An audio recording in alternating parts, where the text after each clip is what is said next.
What if I were to suggest that you play a key role in the awakening world? And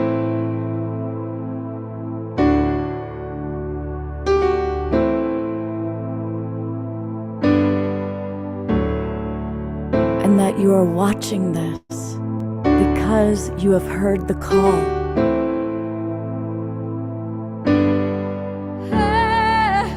We can start right now by opening our hearts and minds.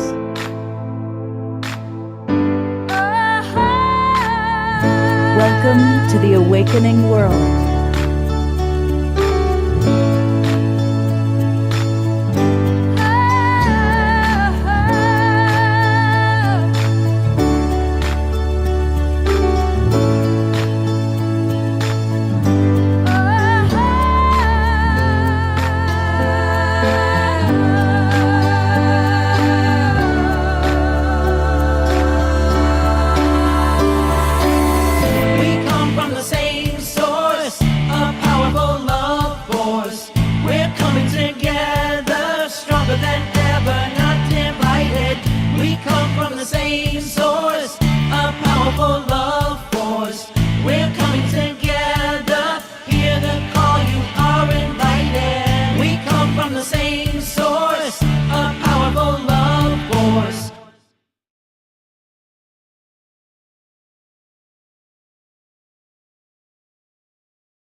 Good evening, everybody. I'm Love Coach Scott Katamas. You know me by now, and I am welcoming you to the Saturday night edition of The Awakening World.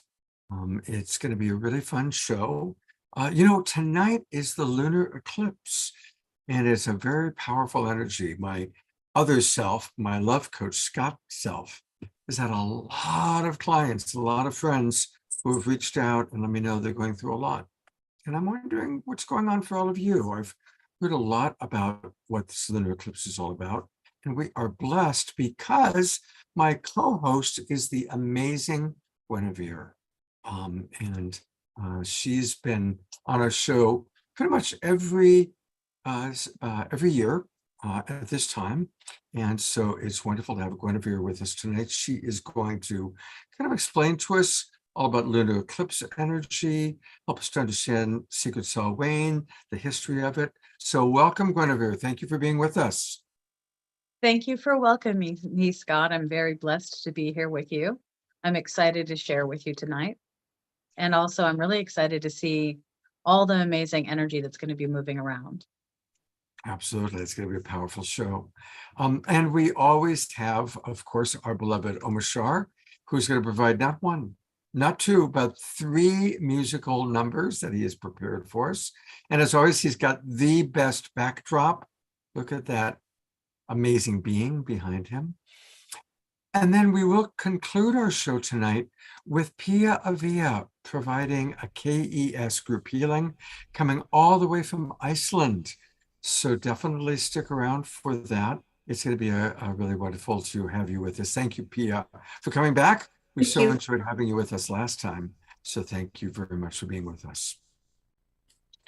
And I also want to let you know that earlier this week, one of our favorite presenters on Global Peace Drive shows passed away. Some of you might remember Michael Tamura, beautiful man. And he was always smiling. Every time I saw him at conferences or had him on the show, he was just always looked like that.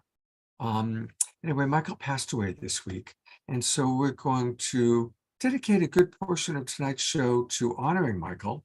Ironically, he was always talking about near-death experiences. So they're perfect. So we're going to play some of the segments of Michael's previous participation in the show. And we also have a special video from A.D. Bell in costume. And we're also going to hear on video from Daniel Brinkley tonight. So we've got a fun show planned. And as most of you know, we always start with an Omashar song to get us up and going. Get ready to move and groove. I think I saw Eleanor Joy come in, and I think Adora. So Omashar, happy lunar eclipse night. And take it away, brother. Happy Samhain, yes indeed. That's the hunter moon or the harvest moon, and so depends on your perspective. But I like the harvest moon. That's probably my favorite. So, are you ready?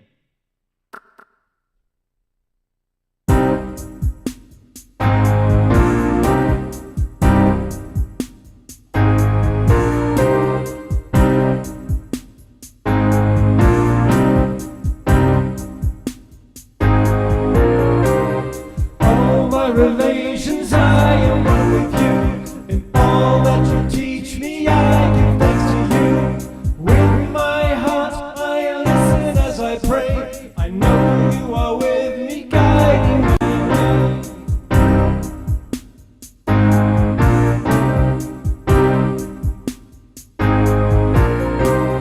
All my relations, I am one with you. In all that you teach me, I give thanks to you. With my heart, I listen as I pray. I know you are with me, guiding my way.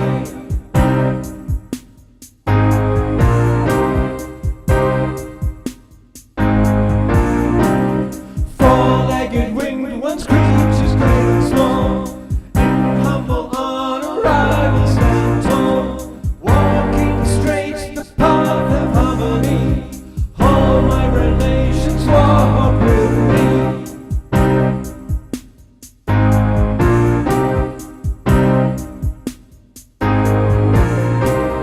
Those who've passed over reach back through the veil. We're thinking of you, and though you've set sail, heaven and earth are one reality. You know we are with you, setting you free.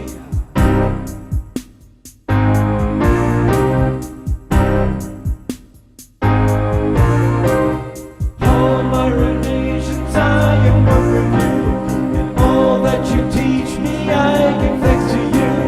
With my heart, I listen as I pray. I know you are with me, guiding my way. Four-legged winged ones, creatures great and small, in humble on arrival stand tall, walking straight the path of harmony. All my relations walk with me, and those who passed over reach back through the veil. We're thinking of you, although you've set sail. Heaven and earth are one reality. You know we are with you, setting you free.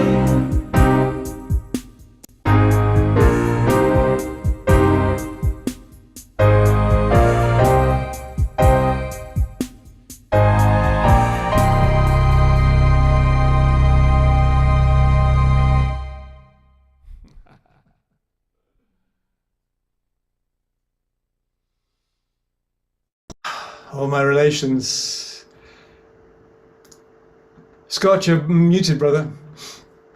And let's look at all these beautiful relations in the Global Peace Tribe. And I see friends from Ashland and all over the country, Ohio, Pacific Northwest, Asheville, North Carolina, Sedona, Arizona. So it's beautiful to be with all of you from all over. Thank you so much. Well, I'm going to go straight to Guinevere, and welcome. It's so good to have you with us. Whoops, I did the wrong thing. There we go. Where is she? There she is. I was like, where am I? Let me check. I'm here, I think.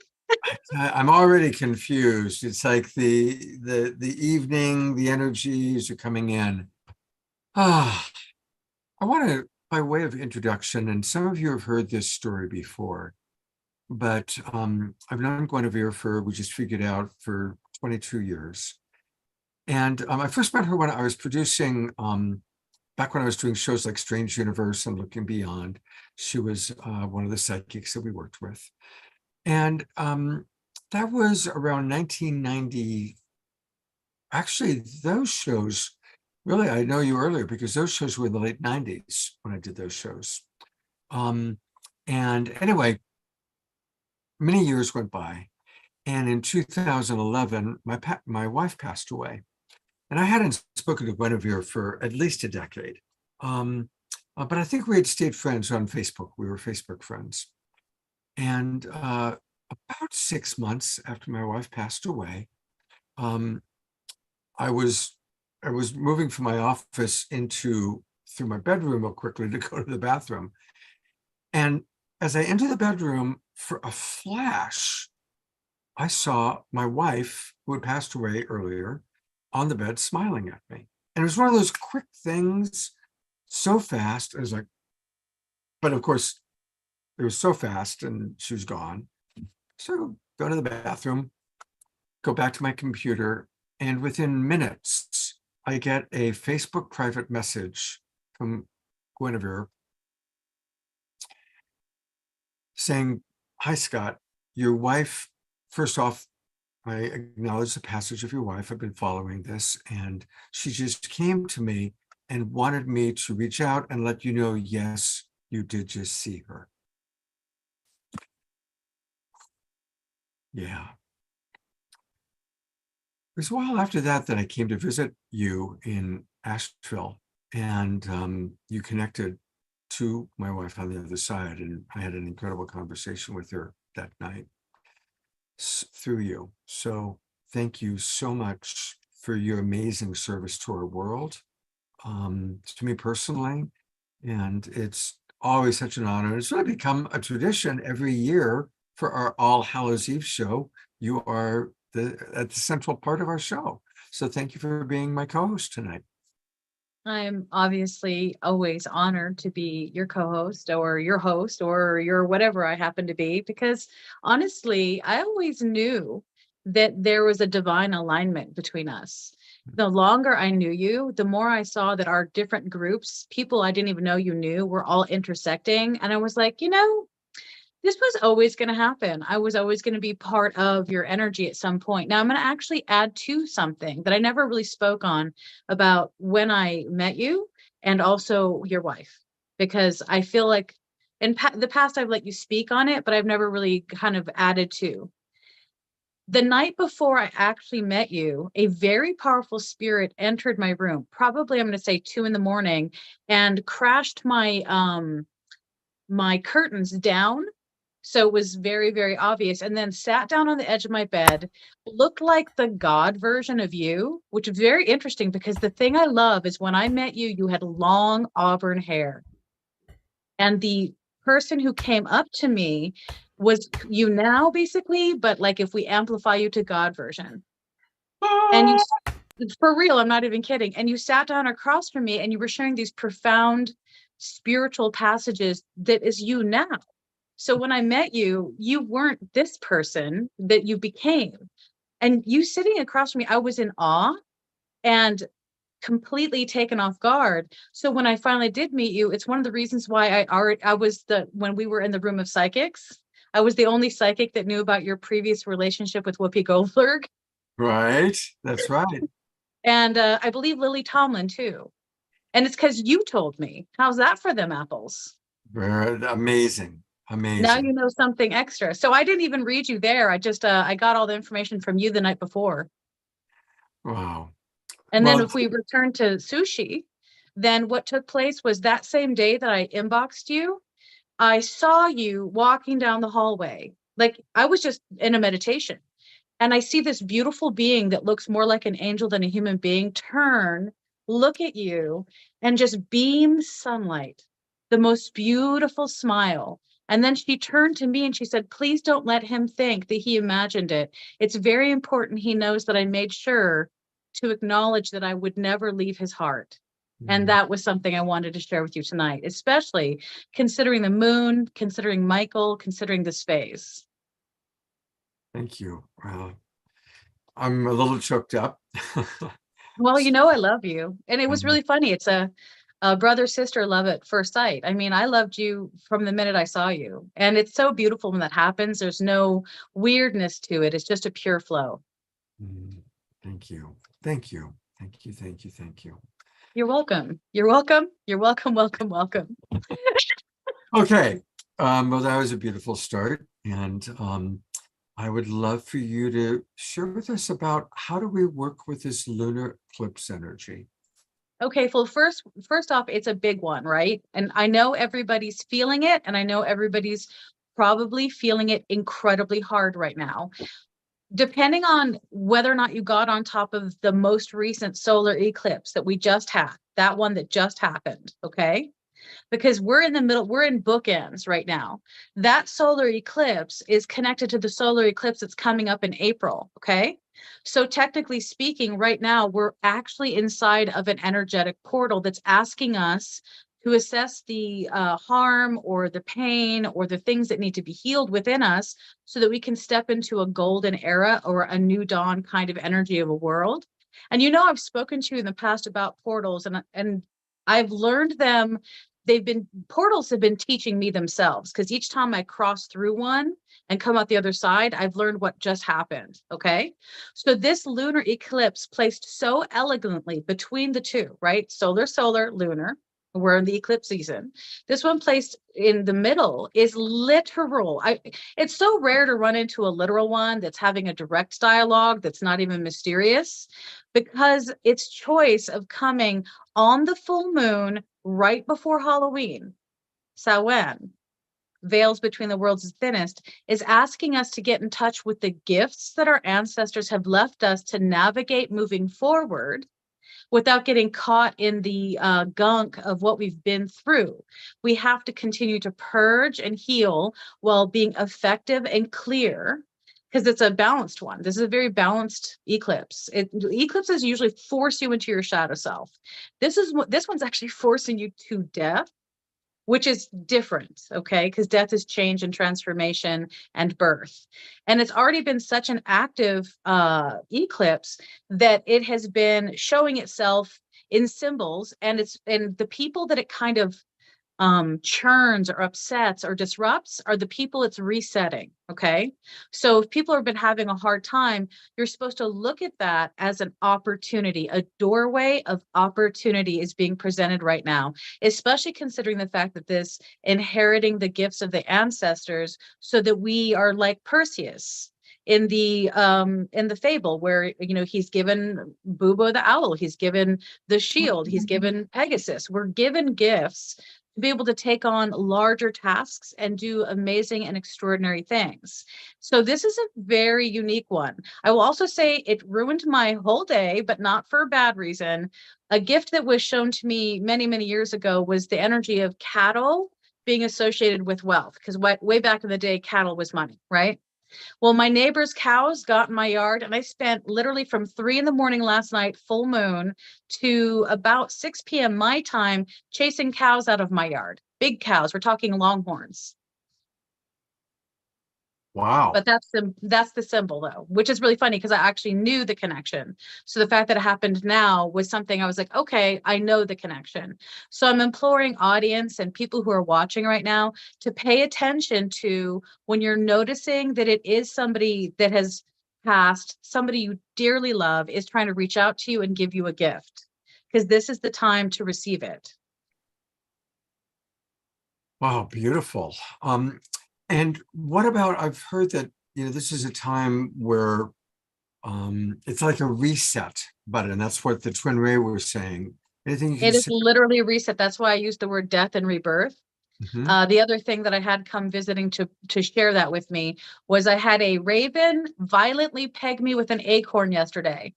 And acorns represent the new story, the new birth, the new doorway. Wow. And ravens, by the way, are ancestors in magic. So when you said pegged you, what does that actually mean? What? Well, I mean, ravens do what ravens do, right? I was walking along the street, and it was making purring and flirting sounds. And I was focused on where I was going, and it decided, well, I was actually talking to you and you're not paying attention to me, so I'm going to get your attention.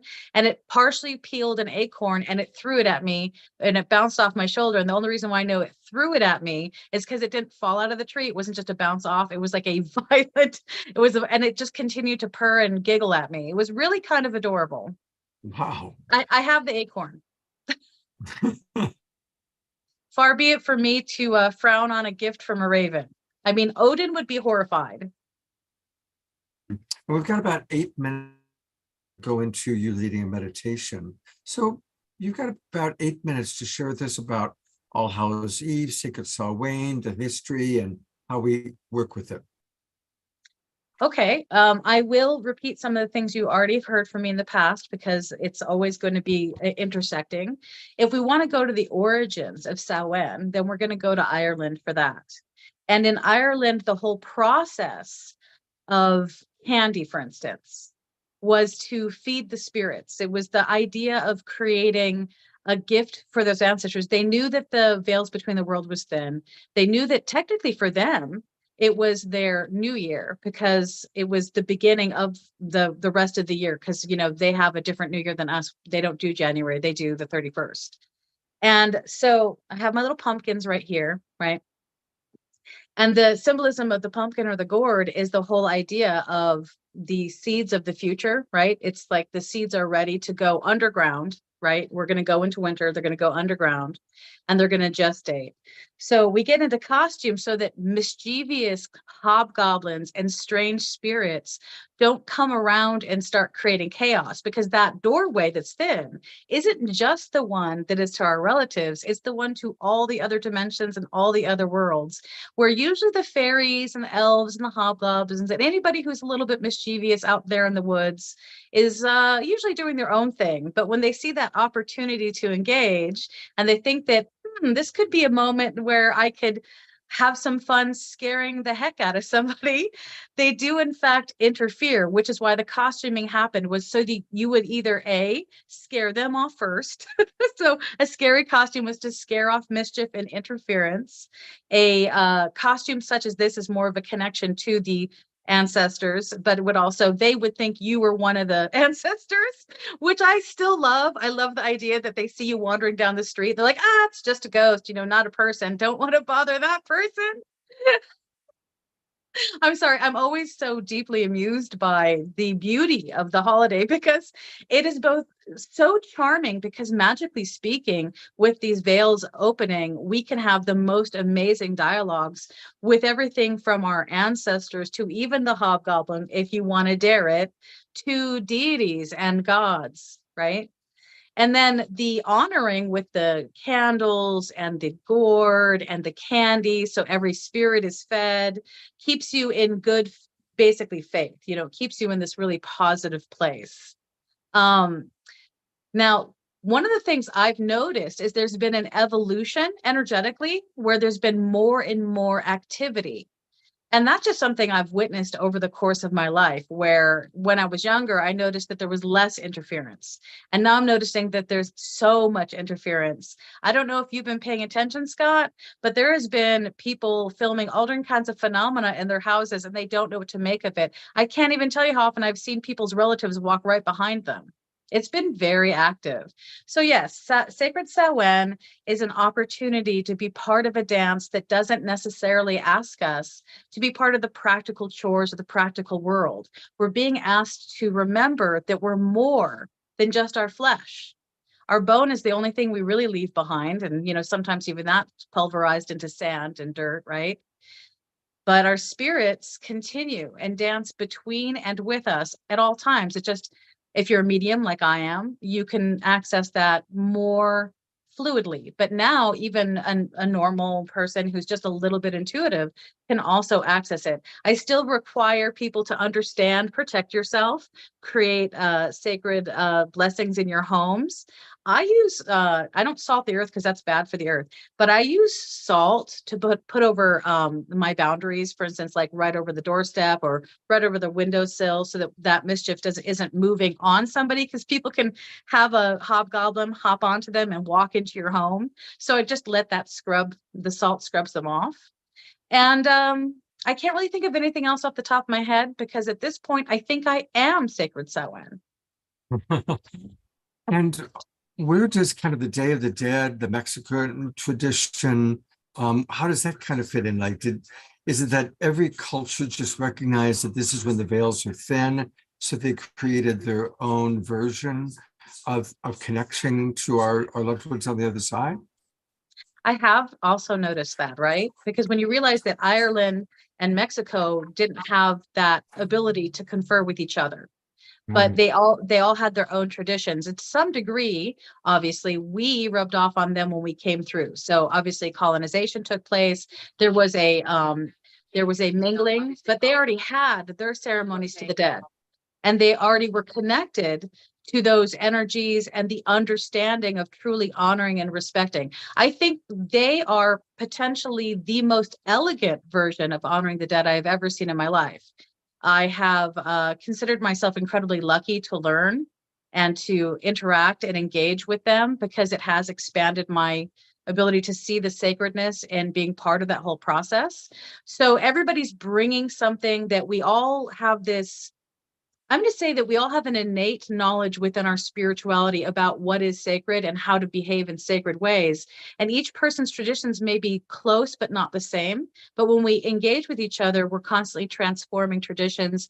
We're constantly integrating traditions. We're sharing, we're favoring each other. And that form of harmonic flow is the human family, is a deep thing, because long before the continents divided, we were one family. And so we would have, basically, when we're talking ancestral, we're also talking DNA, right? We have that information that comes through that we all to some degree share. So there's a flow that is all of us, a oneness. Beautiful. And during the meditation that you're going to lead in about 2 minutes, will that be an opportunity for us to kind of begin to get prepared to connect to our beloveds on the other side? And what do you Yeah. suggest as ways for us to do that? One of my favorite ways of dialoguing with the other side is the concept of feeding the dead, right? The spirit plate. When you are looking at Dia de los Muertos, you're looking at, usually marigolds is the flower that is primarily used, right? You're looking at the spirit bread, those beautiful buns that they create. You're looking at actual sugar skulls, made of sugar. This one's a resin skull, but you have your actual skulls. I myself have different skulls assigned to hold spaces for ancestors or for even deities, especially when you're thinking about Kali as a transition goddess that works with the dead and is a cemetery goddess. So if I'm going to advise people on how to do it, I would advise them to put out incense, right? That's actually going to be part of our meditation as well. I'm going to be flowing. Basically, the guidance of what I would ask people to do is going to be in our guided meditation to some degree. But yes, food, incense, smoke, send your prayers on smoke. Lighting the candles so that they can engage you from that natural energy. Obviously, it's preferable to have a lit candle over electric lights. From that natural energy, obviously, it's preferable to have a lit candle over. I just was bringing in our other group, because we now have our twin ray community that comes in to the awakening world at 6:30. So I've got that going on my other computer. I So love the twin linking rays. and we're linking and bringing our worlds together. And I'm going to turn it over to you, Guinevere, to lead us on tonight's meditation. Thank you. Will you give me some sort of signal when I'm getting close to the meditation so I don't go too long? Oh, you can start the meditation now. Oh, thank you. Yeah. And and 10, 15 minutes, whatever is in your flow. Thank you so much. Thank you. Thank you. Okay. Thank you. Yeah. Okay. I want everybody to feel into their body. Close your eyes. Take a deep breath. Make sure the breath, just hold it for a second. Just bring it in.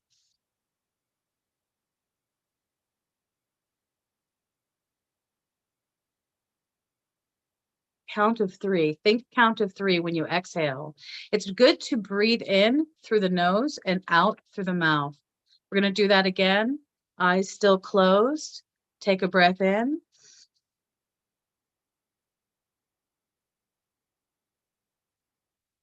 Out through the mouth. Feeling back into the body. On this third one, I want you to locate the parts of your body that is hurting today.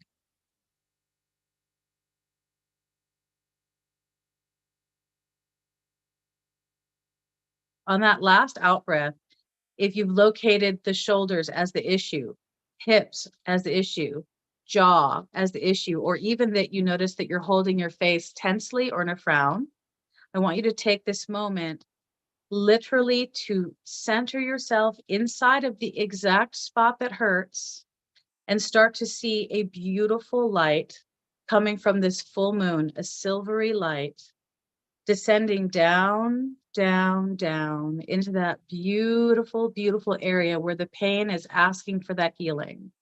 These are opportunities. So go to where the pain is, go to where the vibration is stuck, and let that silver moonlight feel like sacred water and let it flow through. See it releasing. You're not alone. See it releasing. You are with the people who love you. See it releasing because this moon is calling in your most sacred ancestors. And let it fall, fall, fall like autumn leaves away. While your eyes are closed, I want you to hear the sound of the rustling of the leaves as they're moving on the wind.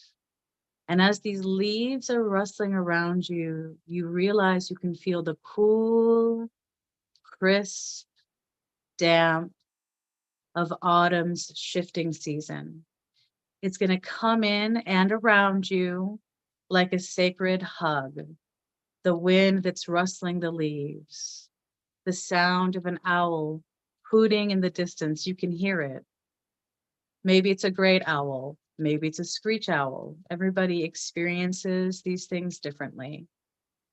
And as you sit here and you let the silver light come in, I want you to see yourself surrounding yourself with a orb of light. You are literally inside of the moon now, and you're seeing yourself inside of that light, deeply protected, and you realize that you're being watched by loving eyes. You can feel the love from the eyes, and you can see in the distance the forms of the people you've loved who have passed starting to approach you.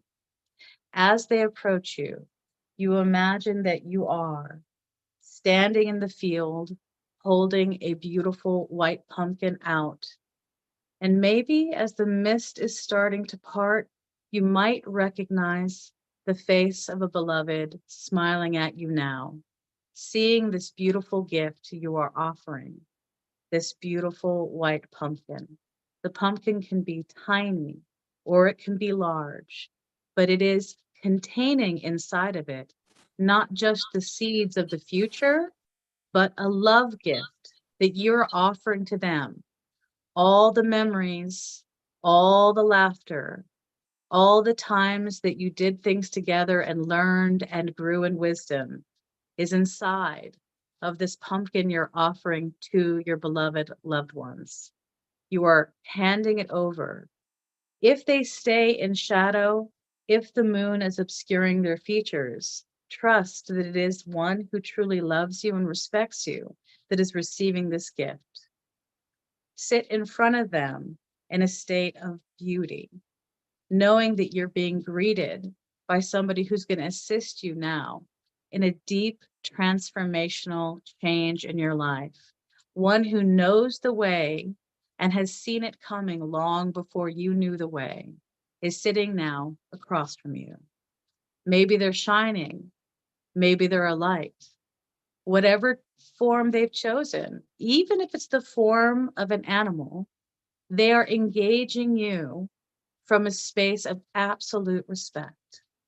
Now I want you to see that they are placing very carefully around you a beautiful circle of lit candles because they want to make sure that you understand that every single lit candle that they're placing around you in a perfect circle is an ancestor you have never met, that you do not know the name of, that goes back 1 generation, 2 generations, 3 generations, 4, 5, 6, 7.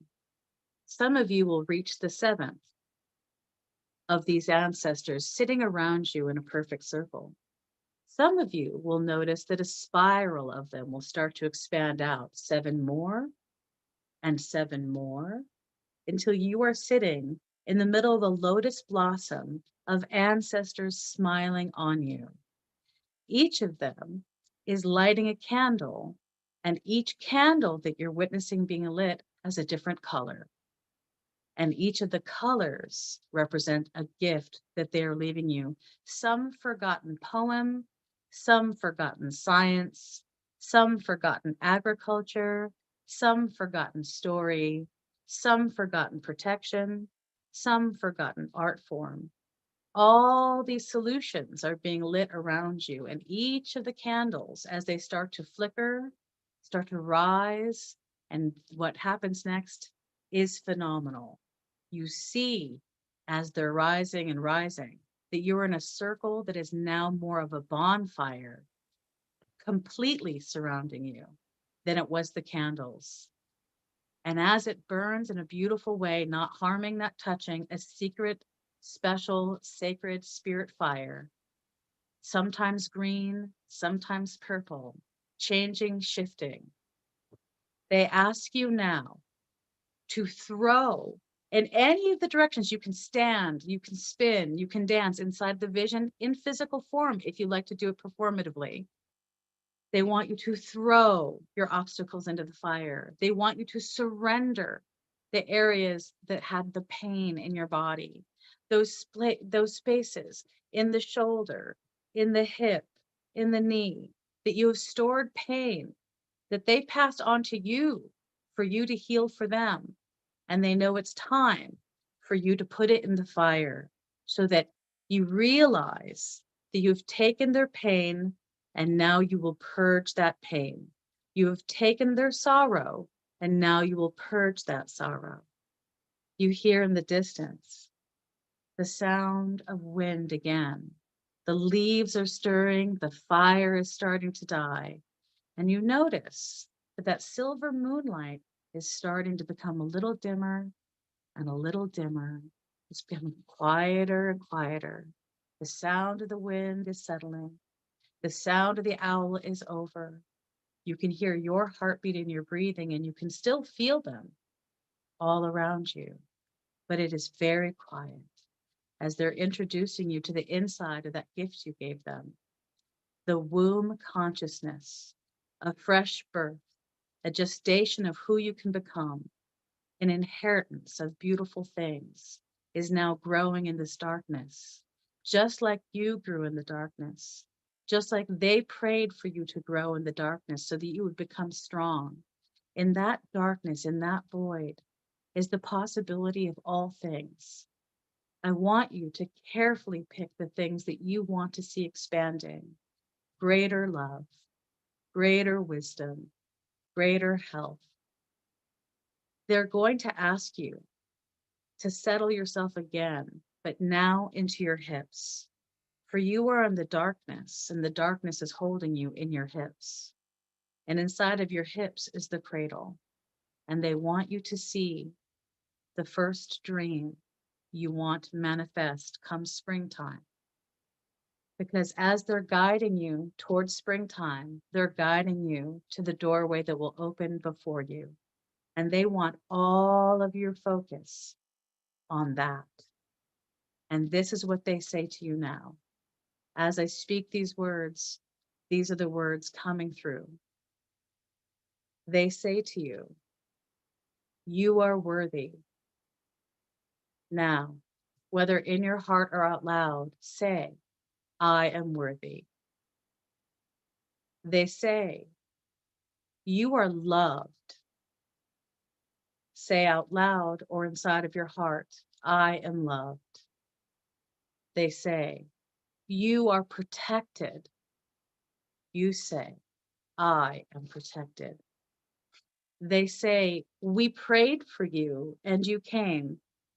And you say, I accept the mission of your love, and I am happy to be an answer to the dreams you always wanted to see becoming. They say, you are nature. And you say, I am nature. They say, You are a force for good. Hold that sentence. It's a powerful one. I am a force for good. Now you see fairies coming along, sprinkling food for you. A warning, never accept food from a fairy unless you are ready for the challenge of walking into your most mystical self, because they will not return you for 20 years, 100 years, 2,000 years until they feel you have learned your magic. If you wish not to go with them, then thank them for the gift and promise that you'll take care of the natural world for them until you are ready for a journey that takes you into higher magic. But if you are ready at this stage to engage with the fairies, you may eat one treat, but be cautious. This is for the advanced. One candy. You must also offer one candy back to the fairies. That way, the exchange is equal, remembering all times that your ancestors have surrounded you and protected you. They have already told you that you are safe, you have a purpose, and you are being guided. This is the time to open your magic like a book and start reading a story that enchants and titillates and causes mirthful laughter and the release of things that are unnatural to you. This spirit world, mixing with our human world, merely wants you to know that you are loved as a natural and supernatural being and wants you to accept this journey at your own pace, in your own time, and in your own way. Now, I want you to see yourself getting ready to integrate something farther, but it will happen later. It will happen on Halloween night, maybe in the middle of the day, maybe in a dream, maybe in a waking vision, but it will come then to inform you of the gifts that are being exchanged. Know that you are blessed. Know that you are cared for. Light the incense so that you can send your prayers to your ancestors and the beings beyond. Light your candles so that you know that you're guiding them with the light. Put your pumpkins out to accept that you are seeding the future with fertility and life. And thank them for the gift they've given you, for the opportunity to be in this wild world is quite a large one, and it's quite a gift. Be blessed, see yourself lit with a sacred fire, and at your own pace, gently step out of the circle into your life. Give yourself time, whether you open your eyes quickly or whether you open your eyes slowly. Know that you have encountered ancestors, animal spirits, fairies, and guides, and that they will take good care of you. Be blessed and be blessed and be blessed.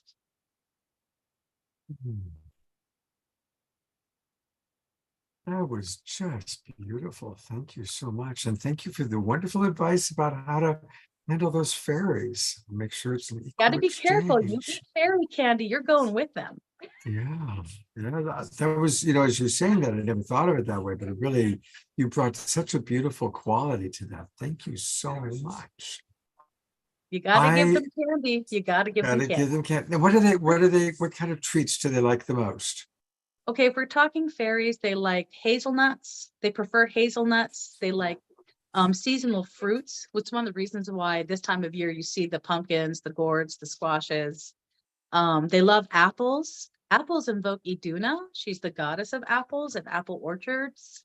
So that also brings her energy and that influx of fertility that she represents coming into this season. Obviously, offering them a little pumpkin pie doesn't hurt anybody. Now we're in the world of sugar and high fructose corn syrup. They prefer natural treats if you have them, including Yes. raisins. Okay. No corn syrup, no high fructose corn syrup. Okay. No, if you're going to prepare something for them, either give them something fresh or actually take the time. And last year I did it. I made an ancestor cake. So I used all fresh, healthy ingredients. I splurged on the whole cake because I was baking it to give to my ancestors and to share the meal with them. And obviously I do lots of fairy work, which is why I know how mischievous they can be. So you have to create a beautiful balance accord with them, or it can be pretty sticky. I'm going to read some of the comments that have come in. Charlotte writes, so magical and beautiful. Thank you, Guinevere. Scotty Satori writes, so honored. That was awesome. Thank you. Omoshar sent a little fairy image.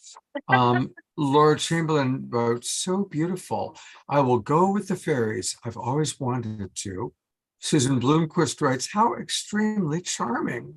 George Noble sent a very happy emoji.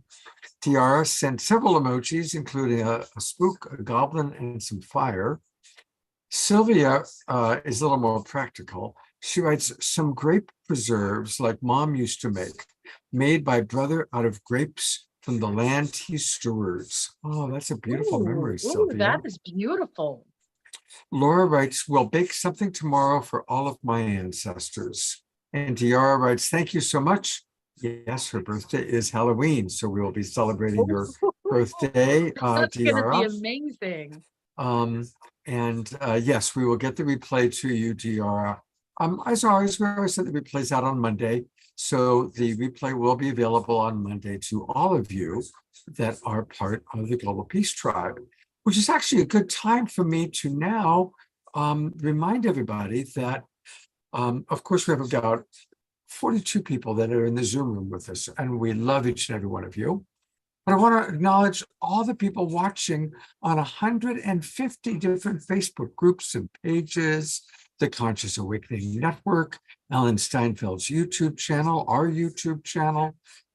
Welcome. Thank you for watching. And I want to invite you to come and join us. Come join the Global Peace Tribe. That way you're in the Zoom room. You can interact directly with Guinevere and always with our guests. And it's easy. Just go to globalpeacetribe.com. globalpeacetribe.com. When you get there, you're going to, of course, see our website, and you can learn all about us, all the different shows that we do, all the amazing people, and then click register for the new season. And that'll take you to a registration page. We do 2 or 3 shows every week. We also provide a free evening meditation every night, 7 nights a week. Here's the show that we did on Wednesday night. We had a live event from Ashland, Oregon, the Twin Ray, Johanna Beekman. It was beautiful. And of course, this is the show you're watching right now, all about the lunar eclipse, Sacred Samhain. So register and join us, and you'll get the links to all of our Zoom rooms for now until the end of the year. So join us. We have some special events planned. And one of the best parts of the Global Peace Tribe is Omashar. And he is always with us, and he provides us amazing music. And we're now going to go to Omashar for song number 2 of the evening. Hey, brother, how was that meditation for you? The meditation was phenomenal. Thank you so much. And I love that we got to be with the fairy folk, because not many people go there. And I love the fairy folk, and especially when I'm visiting England, I'll go into the ancient growth forest there, and I'll feel the fairy folk. I have not felt it so much over here in Colorado, but definitely over there I don't have to believe in them, because they are there and they tap you on the shoulders and throw nuts at you and things. So thank you so much for that beautiful meditation, which took me into a really deep place.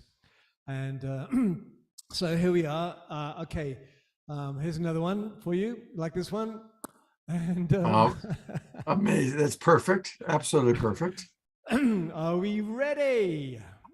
Let's do it. Let's do it. All right.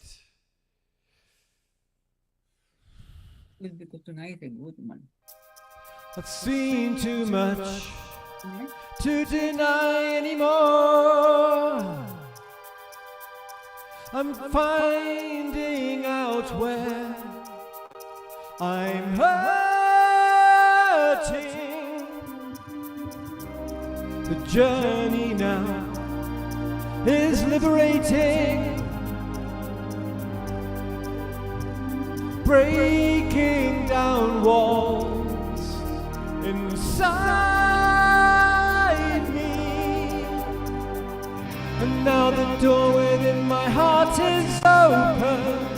Another aspect of me changes into light, clearing out the chalice of emotion. The sword of Michael keeps me free from worldly blight as I climb aboard this ship of wonders. Beauty abounds in my life. I've seen it all through my own eyes. Heaven and earth are merging, and now the door in my heart is open. Another aspect of me changes into light, clearing out the chalice of emotion. The sword of Michael keeps me free from worldly blight, and I know that I am crossing over, letting go of all that keeps me from my birth, taking steps into my highest journey. Join together, we will create heaven.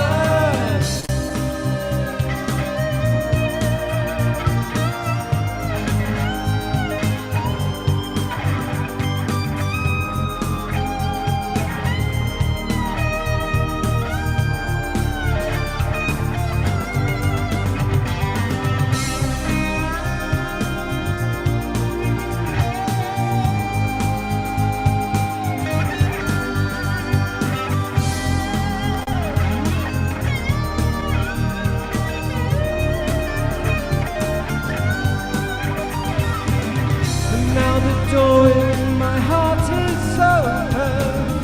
Another aspect of me changes into light, clearing out the chalice of emotion.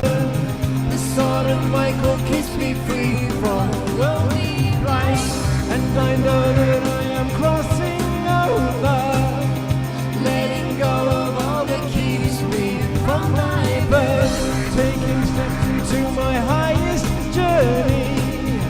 Join together, we will create heaven on this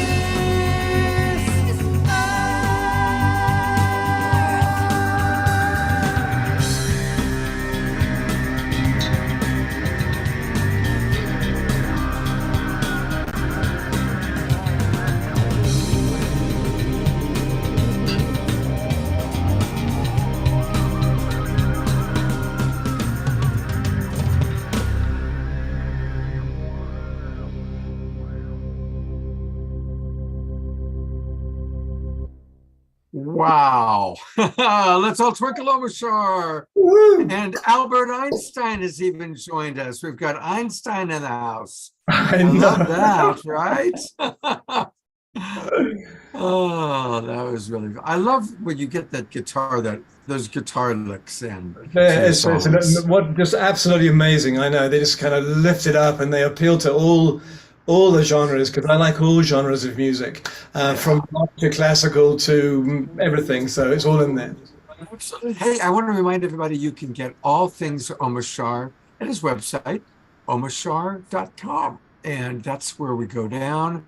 We scroll down and we go to Bandcamp. That's where we want to buy his albums because that's where he gets the best amount. So please buy his albums from Bandcamp.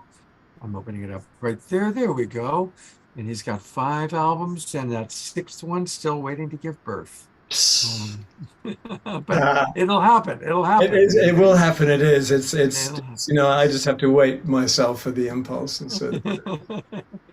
Omashar, thank you so much. We're going to have one more Omashar song a little bit later on in the show.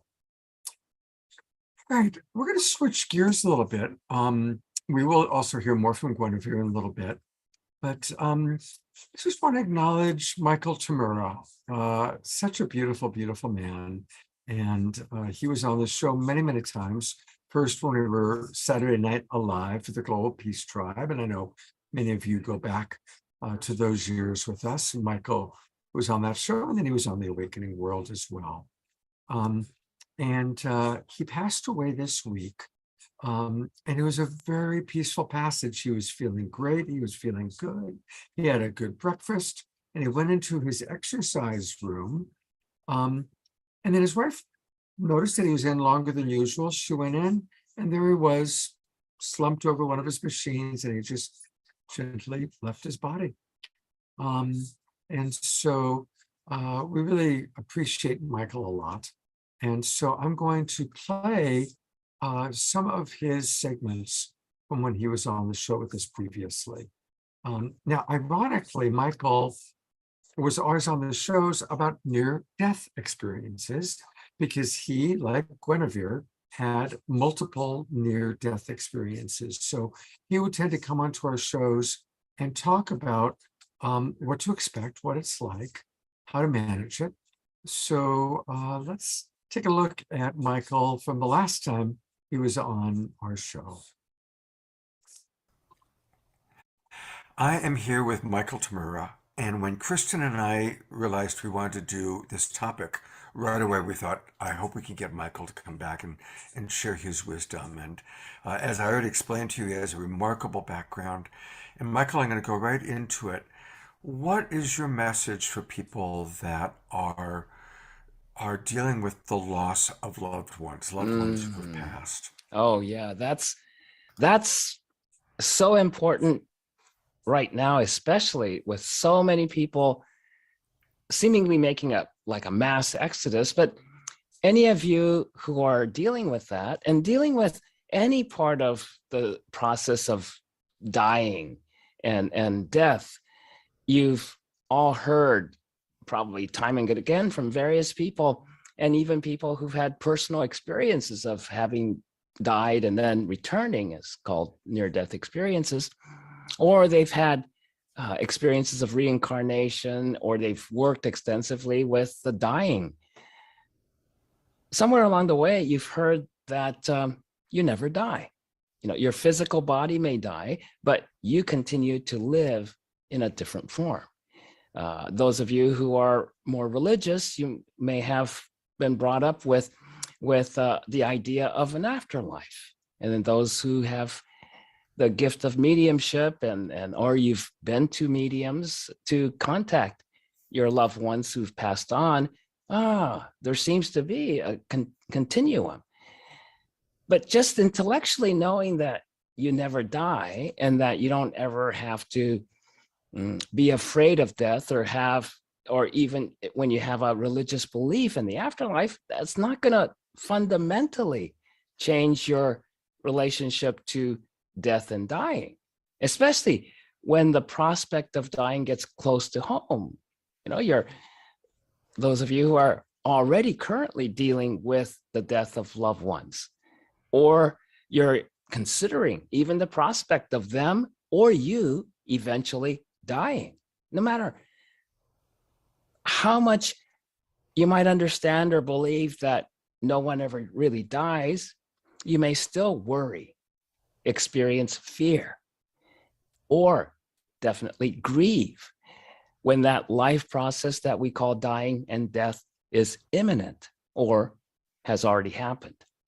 So fundamentally, transforming and healing your relationship to death and dying requires you to go beyond fear. That's kind of my experience. It's at the bottom of it, we run into this thing called fear. and it's not until somebody dies or you're starting to really face that prospect of dying that you get to that fear. If you're committed to getting beyond it, you get to that fear, because none of us wants to live in fear.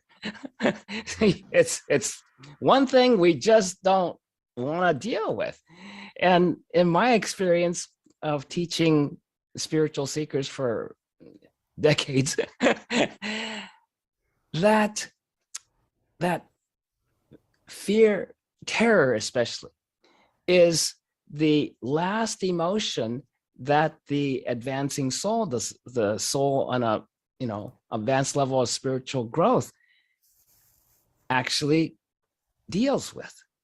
Okay? You have to deal with it ongoing, but it's when the soul is ready, says, okay, I'm gonna go beyond fear, and starts to actively deal with that fear. It's pretty much they're quite far along. And so that's good news on the one hand. In the world today, for the last several decades, terrorism has been on the front headlines practically all the time in one form or the other. And today it's just all over the place, domestic terrorism, individual personal abuse, type of terror, and global terrorism. What is that? Oh yeah. If you're a terrorist, you're the one who's most in fear. You can't be a terrorist and not be in terror. That's anyone who's loving and at peace, they're not going to be a terrorist, right? Even though terrorists are humans, and I'm sure each horrible terrorist that the world might consider them to be, really pure evil, even they have someone or something they love. So it's not complete, but they're heavy on the fear side. So then, what's your fear of death and dying? And it essentially boils down to your fear of losing your life as who you believe you are. That's different than you die and you lose your life. No. Why so many people firmly believe that when your body is no longer, the body that you have right now is no longer, you're dead and gone, is because they so believe that they are this particular body and this particular name. I'm Michael tomorrow. I'm a man. I'm Japanese heritage, and on and on and on. Even to I'm a healer. I'm a teacher. Blah blah blah. We identify ourselves in our own mind. We associate. This is who I am. But is it? If you believe that you're the form you're identified with as you, then and even the prospect of losing that form will bring about fear. And of course, the grief that comes with grievous loss, right? Loss of a loved one dies, or your, whatever you love dies. Your career that you absolutely love dies. Your home that you lived in since you were born and you love it. And all your memories and everything good about life is attached to that home. And it's gone in a fire, lots of grief. Well, of course, the grief that you experience at a loved one's death, or even the possibility of it, is from your belief that you lost the object of your loving as the form they temporarily inhabited goes away. And you go, it's gone. If the form is gone, that person is gone. My love is gone. So if years of hard work and you become, let's say, a celebrated concert pianist, the last thing you're going to want to happen to you is lose the use of your hands or lose your hearing, because if you can't use your fingers and you can't use your hearing, how can you continue to be the pianist that you are? And that's who you believe. I am this great pianist, and music is my life. And if I can't play, I don't have a life. A lot of people go through that. If you're a world-class athlete, sometimes those of you sports fans, there's a lot of athletes now that's considered the GOAT, the greatest of all time. Most of them have a really hard time walking away from it, right? Without a really good reason. Why? They're afraid of dying. They're so identified, not only in themselves, but in the whole world's viewpoint. They're this thing, this person, this body. And if you aren't doing that thing anymore, you're good as dead. Or how about, Actually, Michael, what I would love to ask you is so absolutely, we have our ego attachment. What is a practice that you can provide to people? Yes. And let me pause for one.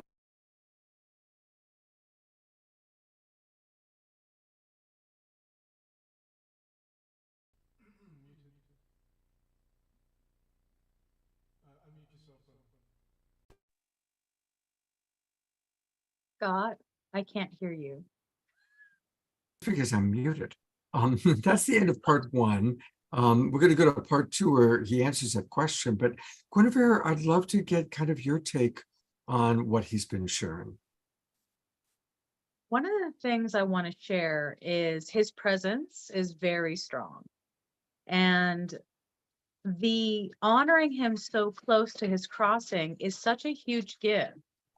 Because each person he's touching right now, he's experiencing it at a level he's never experienced it before. When you talk to people or share a story or give a gift of wisdom, something you've learned in your lifetime, you don't really get to experience the full, layered, vibrational, emotional, spiritual, and even physical responses of the person hearing you.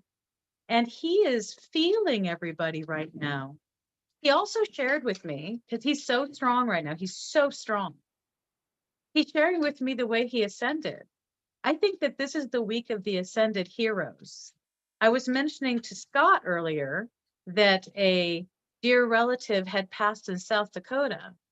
And it seems to me that people who were ready to stand up and move without any terror at all into the arms of ancestors and astral guidance is this week. Again, we're in this bookends of the solars, and right here in the middle of this beautiful eclipse lunar, he literally showed me that one, he felt struck by lightning. Two, he experienced a surge of ecstasy. Can you imagine? Can you imagine a surge of ecstasy? And three, he went into active vision. He saw, what he's showing is he saw beautiful emerald iridescent orbs coming up all around him. He didn't know that they were already greeting him. They were already celebrating him. And then he just stepped right out of his body, which is so awe-inspiring for him to have shared that with me while speaking to me about this whole transcending terror. And then he's literally shown me, and he showed me the transcendence beyond that before he spoke on it in the video you just showed me. So I'm having a multi-layered experience over here. And I'm going to tell you right now, this might be my favorite show. I want to be very honest from the deepest part of my heart and say, when I said I've become Sacred Samhain, I have such a deep intimacy as somebody who's also died and who speaks to spirit. And at this time of year, and to have his presence is the greatest gift I've been able to enjoy in real time in a long time. Because I'm sitting here with an ascended spirit going, oh, what else? Oh, oh my gosh, that's exciting. Wow, that is really, really cool. Well, let's see if he, beautiful. Well, we're going to go to part two of, this video. I'm wagging my tail. This is fun. This is really fun. And thank you again, Guinevere, for your amazing Yeah, thank you so much. Okay, I want to make sure that this is part 2. Nope, that was part 1 that I went to accidentally. So let's go to part 2, which is going to be this one. They both look the same in the way that I had them marked. So hopefully this is it. Yes, here we go. Michael, I would love for you to share a little bit maybe about your near-death experience, what you've learned from it, and then any practice of how we can manage our fear of death or our attachment to our form. Sure. Okay, that would be great. Well, what was it? A couple months before I turned 21 years old, my teacher all of a sudden said, "Hey, Tabora, you know, we have a choice in how we'd like to die." That was the proverbial 2x4 between my eyes. That got me going, whoa. And then he followed it up with, well, you could choose to die in pain and suffering, as most people tend to do, or you can choose to die in love and at peace with yourself. And when I heard that, I didn't waste an instant. At that moment, I made the decision, when my time comes, I will die in love, at peace with myself. But it wasn't till decades later, when I had my second near-death experience, or right before I had my second near-death experience, that I really started to understand what that means. And what I had to do is, all throughout, from that moment I made that decision, I started to practice dying correctly every day. Wow.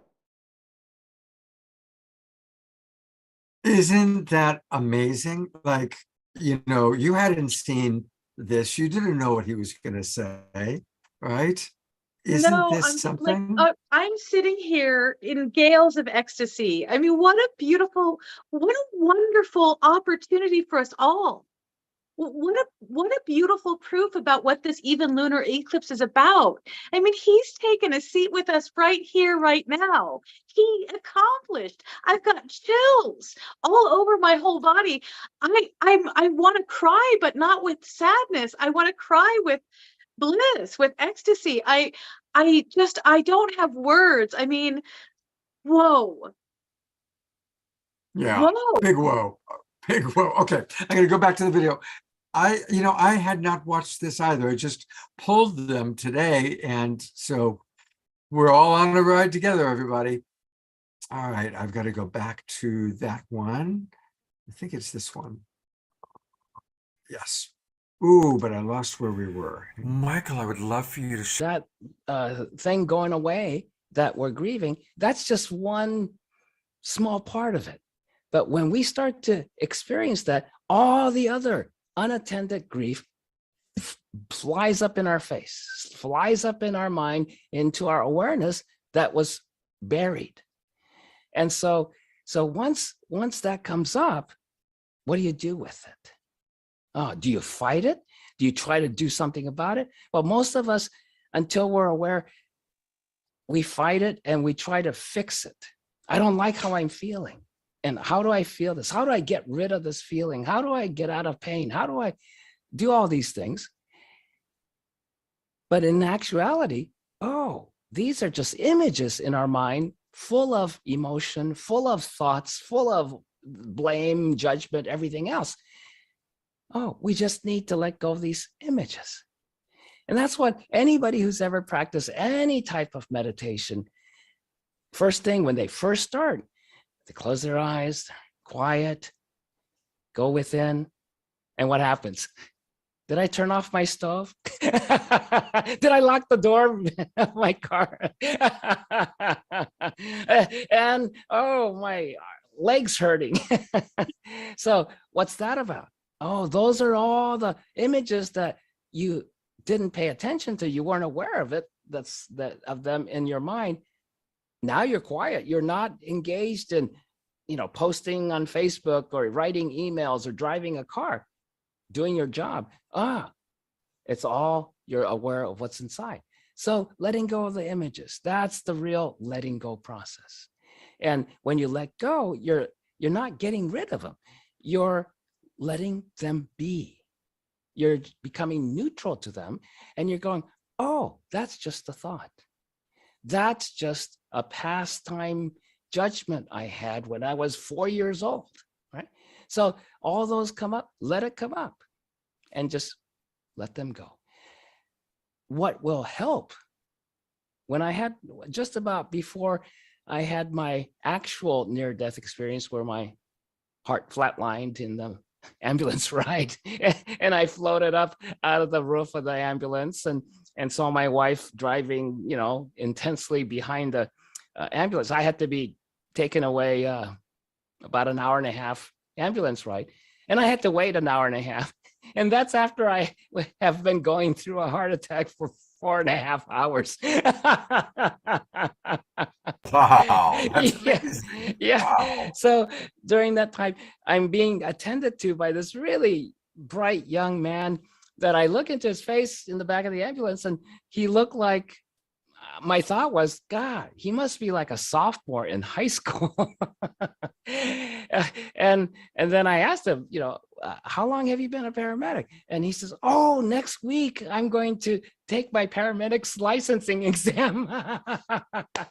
So I knew I was in good hands, because when you're learning, you're not going to miss anything, right? You're going to pass that exam. You want to, and you definitely don't want somebody, you know, dying on your charge. So I tried to reassure him, says, hey, kid, you know, don't worry. I'm not going to croak on you. And that's when I flatlined. As soon as the last words, I'm not going to croak on you, comes out of my mouth, that's the last thing I heard was, ee! And I float out of the my body and the ambulance roof. And I see my wife driving right behind her big SUV behind the ambulance, 75 miles an hour over a curvy mountain pass. And I look at her and I'm so happy. I'm just going, hey, hi, sweetheart. And she's clairvoyant. And so she looks up at me and she's shaking her fist at me. And I crack up. That made me even happier. And I'm putting words in her mind, you know, when I'm up there, I'm going, oh, she's telling me, I'm going to kill you if you don't get back here right now. Because, hey, what does it mean for a clairvoyant to see you leaving the body like that when you're being, you know, ambulanced in the middle of a heart attack? And of course, when you're quote dead, none of that matters. That's not even in my consideration. Death is not even since death is absolutely not a reality in spirit, it's not even a consideration. I don't even think about what she's going through. All I know is this total joyousness. And so from that place, I'm going, oh, hi, sweetheart. I'm here and you see me, yay. And then I end up in the celestial realm where I'm surrounded by these five great beings, golden light, and one of them comes down toward me. I'm floating up, she's coming, and she turns into this beautiful angelic female angelic being, and she goes like, bad boy. This is my second near-death experience, right? So she puts her hands on my chest and gently starts pushing me back toward my physical body. And she says, not yet. So I'm going, wow, I just wanted to check in. She pushes me back all the way into the ambulance, into my body. And as soon as I get clicked into the body, I can feel everything kicking up in the body. And the young paramedic, I open my eyes and I'm looking right at him with the paddles, you know, the defibrillator paddles, about to zap me. But I open my eyes and he starts yelling to the front guys in the ambulance, he's back, he's back. Oh, boy, was he happy that I was back. That was a nice welcoming. But anyway, so that was the little near-death experience I had in the second time. But before I got to that point, at home, well, I didn't know I was having a heart attack. And I asked Raphael, my wife, clairvoyant healer, to give me a healing while I went. I had to go outside into the sunlight, into the grass. And then, of course, my body just kind of collapsed. It wasn't dead yet, but collapsed on the grass. And I'm out of the body, surrounded by 12 members, beings, great, magnificent beings that make up this council in spirit. And so my initial reaction, I'm in the center of this circle, and I'm going, thank God you're here. Like, they're going to save me, right? Because it was very difficult on the physical, and it was very difficult. And they just smiled and stepped back about 15 feet away from me. Like, you're not here to save me. No, we can't intervene. This is your time, and you need to make a choice. You need to make a decision. But they wouldn't tell me what. We can't intervene. You need to make, this is your time to make a very important decision. And I inherently understood it's a decision about my life. Well, at that point, this is my second near-death experience, plus a lifetime of practicing dying correctly. I'm not afraid of physical death, not at all. If I'm going now, well, so be it.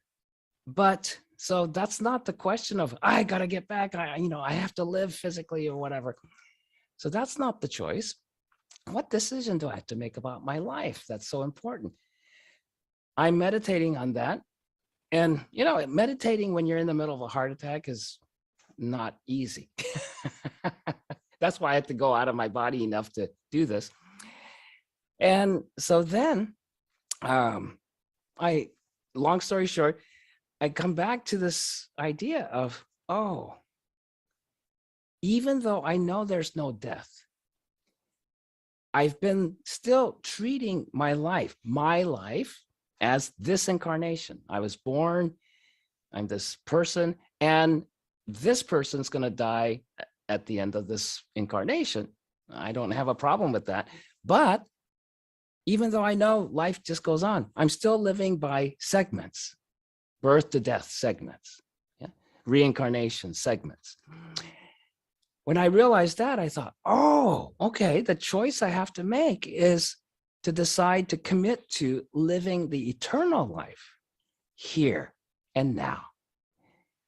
Then the fear came up, even out of my body. I'm not feeling anything, no pain, no fear from the body level. This is in spirit. And I'm going, whoa, there's fear and considerations on a soul level. What's that? What am I afraid of when I consider living the eternal life? Well, that's why when the proverbial genie pops out of the bottle and says, you have, if the genie says you could have immortality. If we really thought about it, most of us would say, no, thank you, not right now. Because when I realized, how do you live the eternal life? You have to, the only way you can do that is you have to live unconditionally, without placing conditions on your life or anyone else's life. Oh, that's scary, because that means until then I had that ticket, free pass called death. If things get too tough here, I'm out of here. I can pull the death card and get out of here. Whew. I'm not going to die, but at least I get a free pass to not have to live in this situation anymore with this condition. But when I forego any conditions, whenever a condition, and especially the intense ones that I am very invested in up to this point, comes up, I'm going to be able to, I have to look at it and I have to deal with it. I can't any longer use the victim card. I can't say, I can't help it. Or I don't want to do this.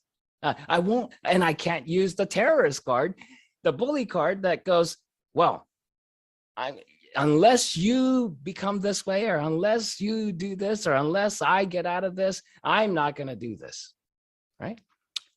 None of those either or ultimatums anymore. Breaking out of the victim perpetrator cycle into the state of presence, into the state of being present to what is Yes. and managing it as best as you can from a Yep. place of compassion and understanding. Yep. And a step further is not just managing it, it's living in joy and celebration of life every moment, rather than this is a lousy day. So I'm going to be unhappy today because it's a lousy day. That goes out the window. And I'm looking at all that, and I'm seeing how many times in my life did I use all those excuses to not be, like Scott was saying, not be present. And so checking out, that's definitely not being present, right? Living an unconditional life, you have to practice being present all the time, regardless of whether you like it or not, whether somebody agrees with you or not, however anybody treats you, you got to be present. Which means all of a sudden, after some months after this experience, the near-death experience, I came back and in my healing process, recovery and healing process from everything, I realized, oh, that thing, the choice I made before I was 21 years old, I'm gonna die in love and at peace with myself. Oh, that's called living unconditionally. It took me several decades from that point to get to this realization. It's no longer an intellectual understanding. It was a total realization. And that's when you realize that, that's not the end. That's the beginning. Right, of the process, of the practice. Yeah. Oh. Yeah. And a lot of people sometimes, the difficulty with dealing with death, yours or somebody else's, is it's too long. It's too long of a process. How do I get out of it now? How do I fix this now? How do I, stop it now? Right? It's called pain. We don't want to be in pain 1 second longer. So the practice I developed for myself was, if I get a twinge of unhappiness, I'm not talking about dying or near death or anything like that. Whenever I find myself, oh, I'm not joyous. I'm not happy, truly happy. I'm not unhappy. I'm not miserable or anything like that. I'm just not totally happy. Then that's my little tell to go, okay, I have to ask my question of myself. Oh yeah. How much longer shall I stay in this space of not being fully happy? And I'm sure you can guess the answer I always get is not an instant longer, right? Well, if I have a choice of being happy or not, why not be happy? So then I have to look at, okay, what am I unhappy about? And it's so obvious every single time. I'm staring at this one or small set of images in my mind and brooding over it, being angry about it, upset about it, whatever. And I'm forgetting, I'm not aware. In my awareness at that moment, it's like a total eclipse of the sun. It's the brightness, the joy, all that is absolutely incredible about life. I'm not thinking about that. That's not in my awareness. God is not in my awareness. Spirit is not. I'm looking at, oh, God, I have to do the taxes over again or whatever. Or the loss of someone or something. And it's just, wait a minute, that person that I so respected, so loved, so care about, not only are they not really gone, but I'm not looking at who they are.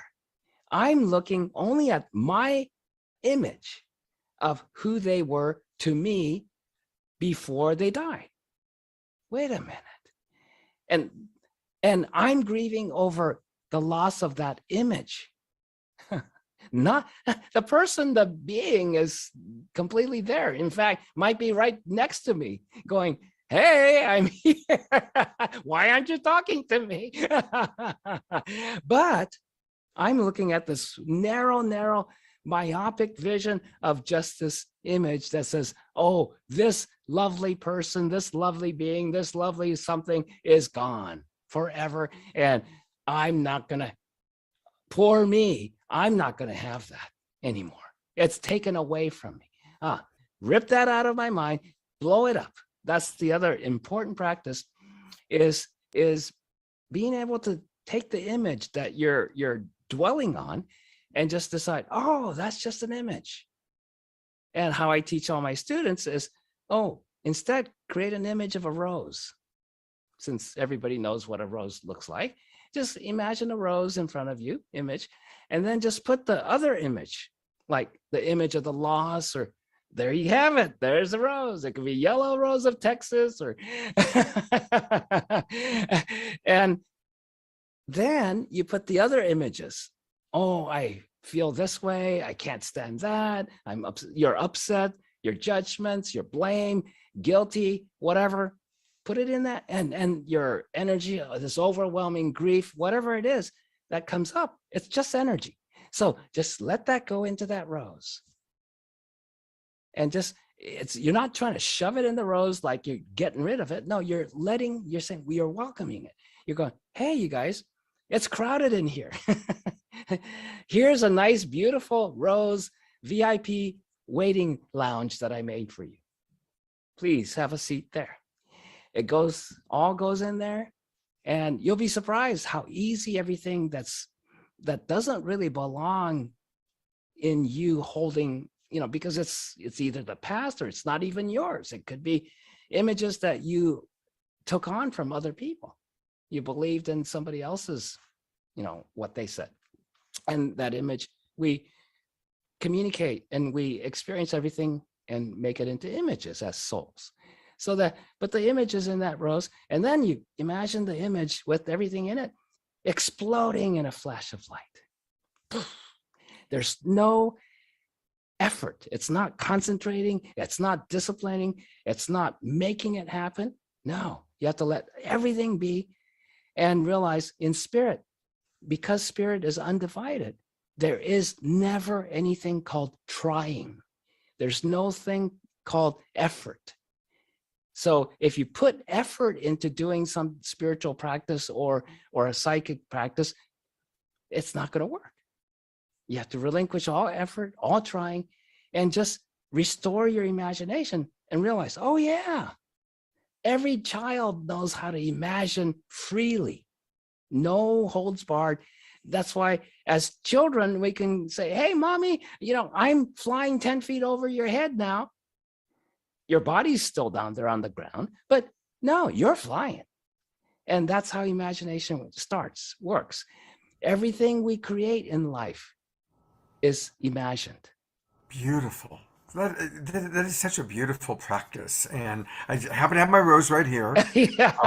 And so, Michael, this is just a homeopathic dose of your wisdom. And I want to thank you so much for the practice and the wisdom. And I want to direct people to a couple of websites where they can get much more of you and your wife, Raphael. Yes. Rafaela. And it's simple. It's your name, Michael Tamura, MichaelTamura.com. Now, everybody, when you go there, and Debbie's putting the link into the chat box for us right now, make sure that you sign up for his email. Put your email address in there, which I'm going to do right now, because when you put your email address in, you're going to get a beautiful 2-hour introduction to your psychic tools and life mastery practices. So I just signed up. I'm looking forward to seeing that. And Michael also let me know that he and his wife are on Voice America. They do a weekly show. And so if we go to Voice America, which I'm doing right now, Um, you can tune into the weekly show. It's actually Wednesdays at 11 a.m. Or, of course, you can go and listen to the recordings. So go to Voice America, and I love your name of it, Living the Miracle. So, for example, the one you're doing on March 30th, all about communicating and creating miracles. We all want miracles in our life. So, Michael, thank you so much for your time, for being with us, and sharing your wisdom and sharing how to work with a rose. Um, and God bless you. And I hope that we'll get a chance to have you come back on again sometime. Yes, that would be wonderful. Thank you. Thank you so much, Scott, for inviting me to be on your show. And you have a absolutely wonderful show that, you know, a lot of people in the world need, especially at this time. So thank you for Thank you for doing your that. wisdom. God bless you. Wow. Little did we know that the next time he would be on our show, it would be in this way. Guinevere, what would you like to share? So the hits just keep rolling. He is having such a fantastic evening. It's so wonderful for him to be able to sit with us like this. You know, he's here, he's watching everything. When I said to you, he was experiencing everybody's emotions flowing, he's experiencing your emotions flowing, Scott. He's experiencing everybody right now. Okay, so you know when he said like pain is that thing that makes you leave your body. And one of the things that he accomplished, right? What I was detailing earlier is he experienced a pain-free crossing. He gave himself the gift of an ecstatic crossing where there was nothing to be afraid of, no pain to be incentivizing him, simply following the light forward. Like I said, he stepped straight out, right? No pain. And then, you know, oh, whoops. So I have a request. And the request is based on how deeply he's involved with us right now. And it's a request based on Rafaela and a deep sharing with her. And the request is, could we have Omashar play about 30 seconds to 1 minute of music while we all close our eyes and listen to the music and just thank him for the gift he's given us, the fact that we're living his gift right now with him. And then after you post this, each new person who sees this, including if Rafaela couldn't come in tonight, finally he gets to go join them and sit with them. It's like a saint when they impart their gifts to people. Beautiful. I'm going to share the screen with the photo of him that we've got. And Omashar, you can make it a couple of minutes. Let's really take some time and everybody in our own way tuning in to this beautiful man, Michael Tamura, and just imagining him sitting right next to you in the audience, watching the awakening world. He wanted to be back on the show. So what a wonderful way that we welcomed him back. And Omashar, I'm turning it over to you.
Beautiful. Absolutely beautiful. I'm going to read some of the comments. Dia writes, I'm wondering if Michael's wife has seen this video and or tonight's program. This is life-changing for me, unique, profound, a gift of great magnitude. And yes, of course, I will send Rafaela both tonight's show and the segments that we showed separately. Susan Bloomquist writes, I feel like this is something very new. Bonnie and Roger writes, I recall my dying husband asking me if I was happy, and I said yes. He asked why, and I said happiness is a choice. Laura Chamberlain, who's very sensitive, says, I hear him laughing so hard. It was so fun. And so many other comments from people coming in. Thank you so much, everybody. Hey, while it's on my mind, I want to make sure that everybody knows how to get more of Guinevere, because she is very, very special. And so Guinevere uses Linktree. You've seen it before. And I'm going to go to her Linktree right now. Here it is.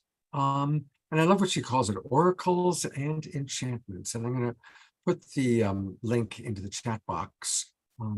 But there's all sorts of wonderful things that Guinevere provides. And most of all, let's take a look at her YouTube channel. She's got an ever-growing YouTube channel where you can really enjoy all these different experiences. Everything from portal hopping Eclipse to my car is a time machine. That's interesting. Guinevere, anything you want to point? Look at this. You've really built quite a you've got shorts and long things, all sorts of wonderful stuff happening here. Any particular... I actually seriously recommend people watch the YouTube video, My Car is a Time Machine, because it's a real event that took place last September, not this one, the year before. Okay. And I told details about it. And then this year I went through, I think, 17 micro portals on the way. And so I'm learning how they present themselves, what to look for, and how to experience them. So now I'm trying to teach other people to be consciously aware of when we're actually bursting through the membrane of a time bubble, because when a dimension is right next to a dimension, it's similar enough for people to not realize that they've made the step. So if you know what to look for, then you know you've made the step, and you're like, oh my gosh, I actually did it. I actually permeated the time space. So watch the time, My Car is a Time Machine, because it was so much fun. Although I did think I was having a serious episode of dementia because it was that huge. Wow. All right. Well, I've put a little bit more about Guinevere into the chat box, including her Linktree, and we'll have a little more Guinevere a little bit later on in the show. Thank you so much. This is really, really fun. Speaking of fun, we are going to go back in time. We are going to go back in time to our show from 3 years ago. Wrapping it up, this is our fourth All Hallows Eve Sacred Samhain show. And on this particular one, Trish was my co-host. We were all in costume. And so you're going to see Trish as her male alter ego, Wyatt. And you'll see me in my wizard costume. And we're going to hear from good friend Jeff McBride, who made a video just for us. So let's go back in time and enjoy this moment. Very blessed. Very blessed. Love you so much, Daniel. Thank you so much. Anytime, and Scott, and everybody who's here, I love you very, very much. And I will cast a spell of love for each of you. Beautiful. Thank you, Daniel. Thank you. All right, Scott, be blessed. Take care, brother. Trish, what do we got next? I'm so excited to share a little bit about our resident alchemist, magician, holder of several Guinness World Records. I didn't know, but I do now, and you know now. Lecturer of the Smithsonian Institute, repeat guest on Chris Angel's and Penn and Teller's show, and recognized by the Academy of Magical Arts, Society of American Magicians, and International Federation of Magic Societies, Jeff McBride has made an amazing and deeply special, just for us, for our eyes only, for your eyes only, just for you video. He has his own show tonight, so here we go, Jeff McBride.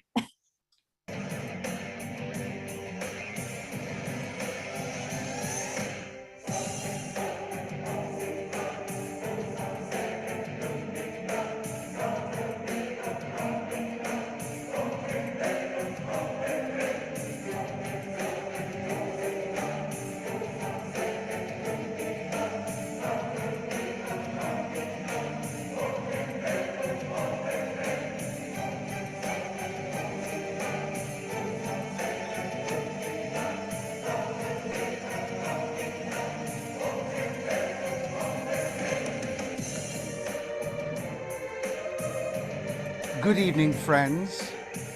It is time to celebrate Samhain, Halloween, the Celtic New Year, with some tricks and some treats. An answer once and for all. Which is quicker, the hand or the eye?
Which is quicker, the hand or the eye?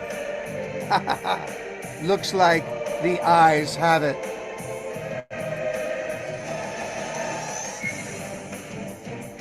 And good evening.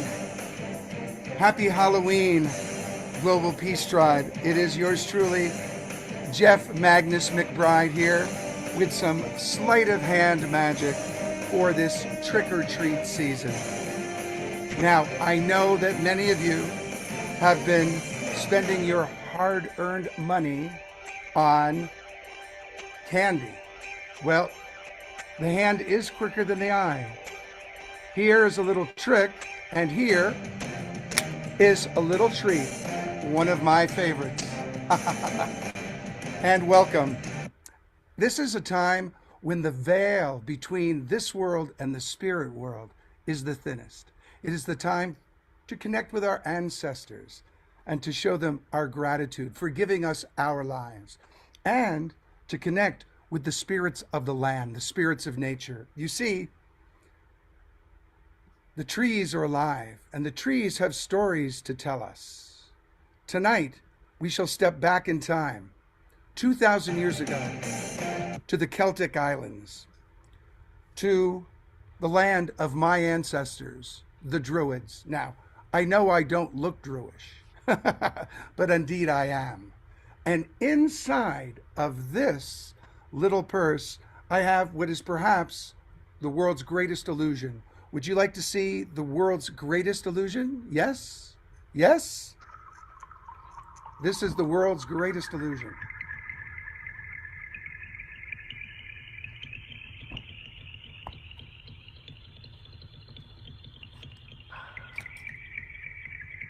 Money. That's right. People steal, they cheat, they die for what? For money. But what is money made from? That's right. It's made from paper. And where does paper come from? That's right. It comes from trees. The trees are alive, and the trees have secrets to tell. The Druids, my ancestors, used to worship the symbol of the tree. The tree, its roots in the ground and its branches stretching towards the heaven, connecting heaven to earth. The trees were alive, and the trees were magic. And thousands of years ago, the Druid priests would cut a single branch from an oak tree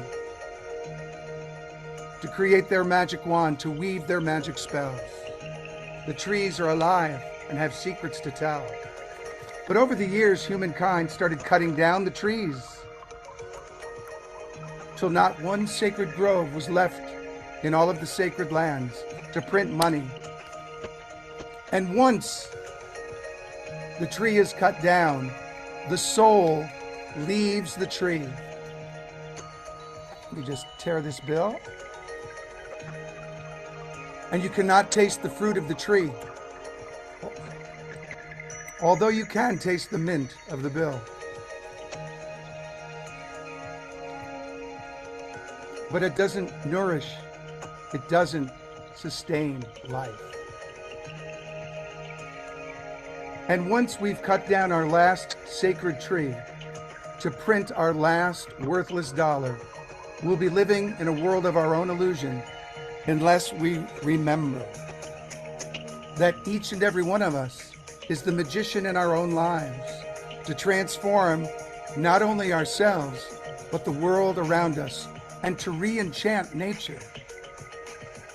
O sacred tree of the sacred earth, older than time can tell, grant me the power at your command to charge this magic spell. Money is an illusion. Trees are alive, and trees are magic. They have stories to tell. I'm Jeff McBride. Happy Samhain.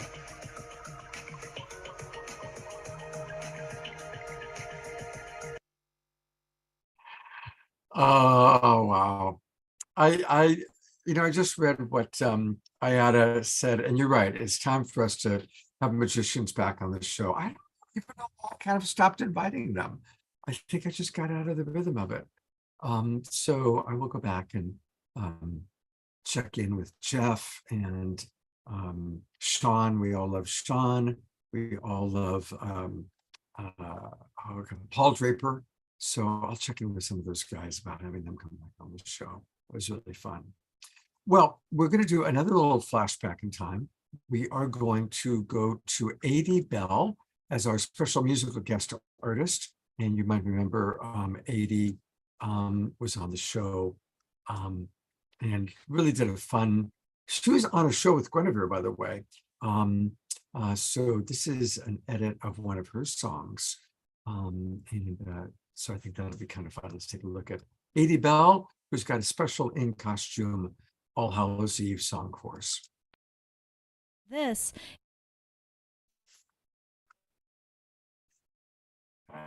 Hello. Hello.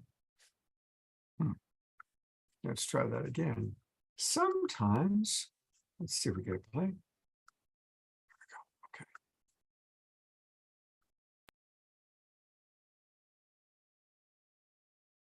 Okay.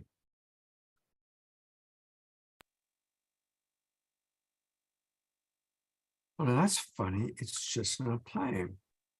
I believe there are some mischievous spirits about. It would appear. That's really strange. I'm not sure why it's I not mean, playing. she's moving kind of like in slow-mo. Yeah, like the video is just all right. Well, luckily I have other videos, so maybe there's just something else that wants to be played. And look who we've got here. We've got A.D. Bell and Guinevere. They did a whole show together. I'm going to fast forward a little bit. There you are, Guinevere. Do you remember this one? I do. Yeah. And you were talking and sharing, and there's 80, but not in costume. Let's see if this plays. Oh no. Yeah. So they're like, you can't carry this baby to term. So they kicked me out early. Gotcha. Oh, well, happy birthday. Thank you. Awesome. I grew up in a family where, Halloween was getting dressed up and going trick-or-treating. We did that for many years, and I always knew intuitively it was the best time of year. I mean, come on. Everyone's, wearing their fun costumes. It's kind of like we're letting loose. It's the fall time. The leaves are dropping. It was really awesome. And then when I was 23, my father died on Halloween. And I was a hairdresser at the time. Still am a hairdresser, but working in a shop at that time and kind of getting ready for a party, getting everybody zhuzhed and ready to do their hair and all their stuff. And my sister called me with the news, and obviously major shock. It was a sudden. He died of a heart attack. So it was a sudden, abrupt, just like Halloween is now no longer this like dress up and go to a party kind of a thing. And so many years it took me to come to terms with it, be at peace with it. I love that my father, of course, now, I love that he chose Halloween because he was such a mischievous guy.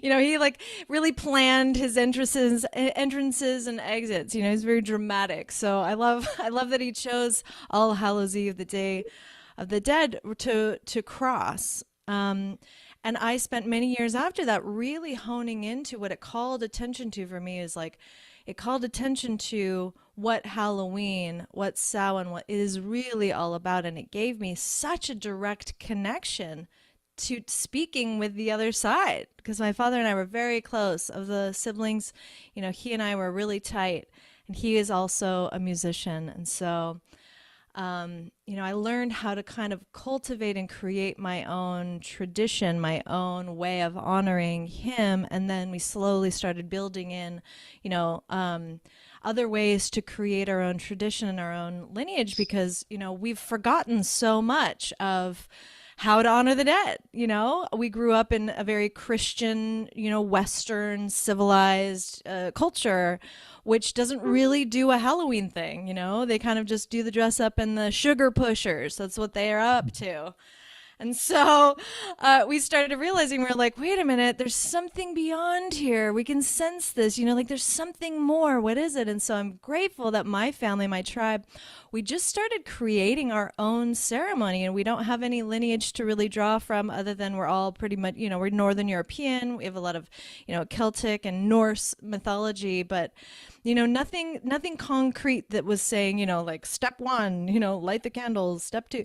And so we just kind of took it upon ourselves to create our own holy day ritual. And so it's a time for us to really gather as family. We have an ancestors altar where we've collected all the photos that we have, right, of the people who have been, in our lineage. And I love, Scott, the meditation you brought in of the, the nameless ones, the storyless ones. Like we don't know what their lives were like, but we call them in, and we light candles for them, and then we sort of gather and remember and share stories. It's one of my favorite parts, is having a fire and telling stories about the ones who have crossed. And so I know, like you, most likely all audience members watching, we've had so much incredible loss.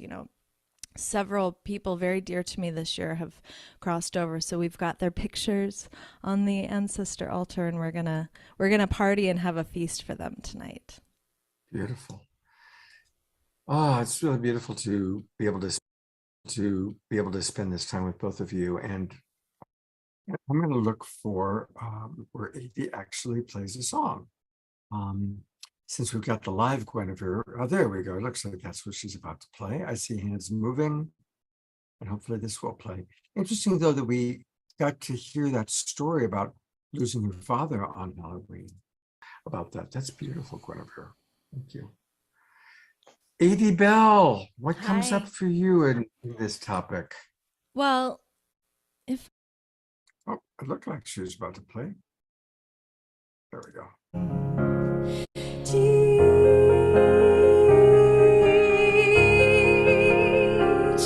me, teach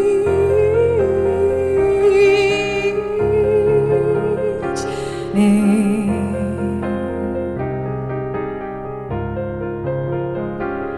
You're here.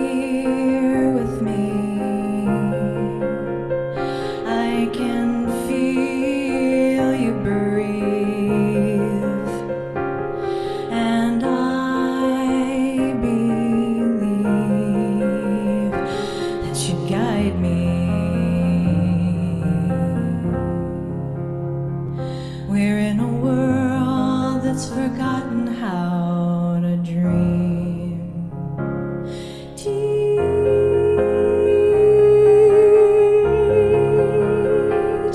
me.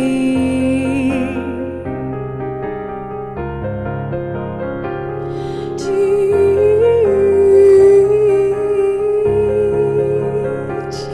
me.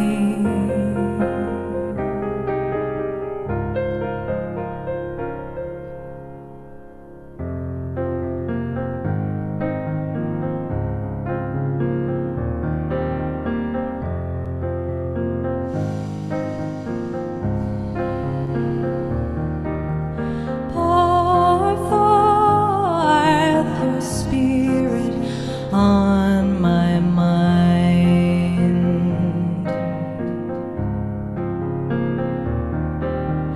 Pour forth your spirit on my mind.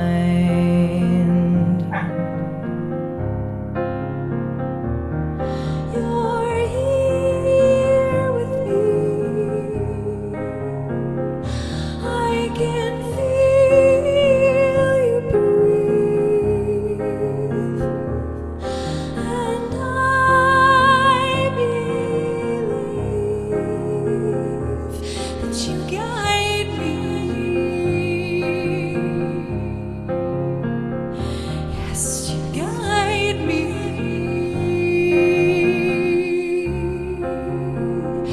Yes, you guide me.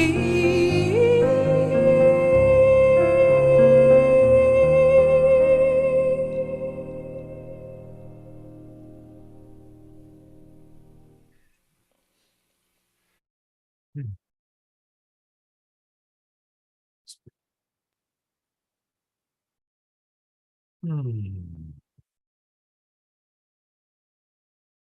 Guinevere, is there anything that's alive for you that you'd like to share?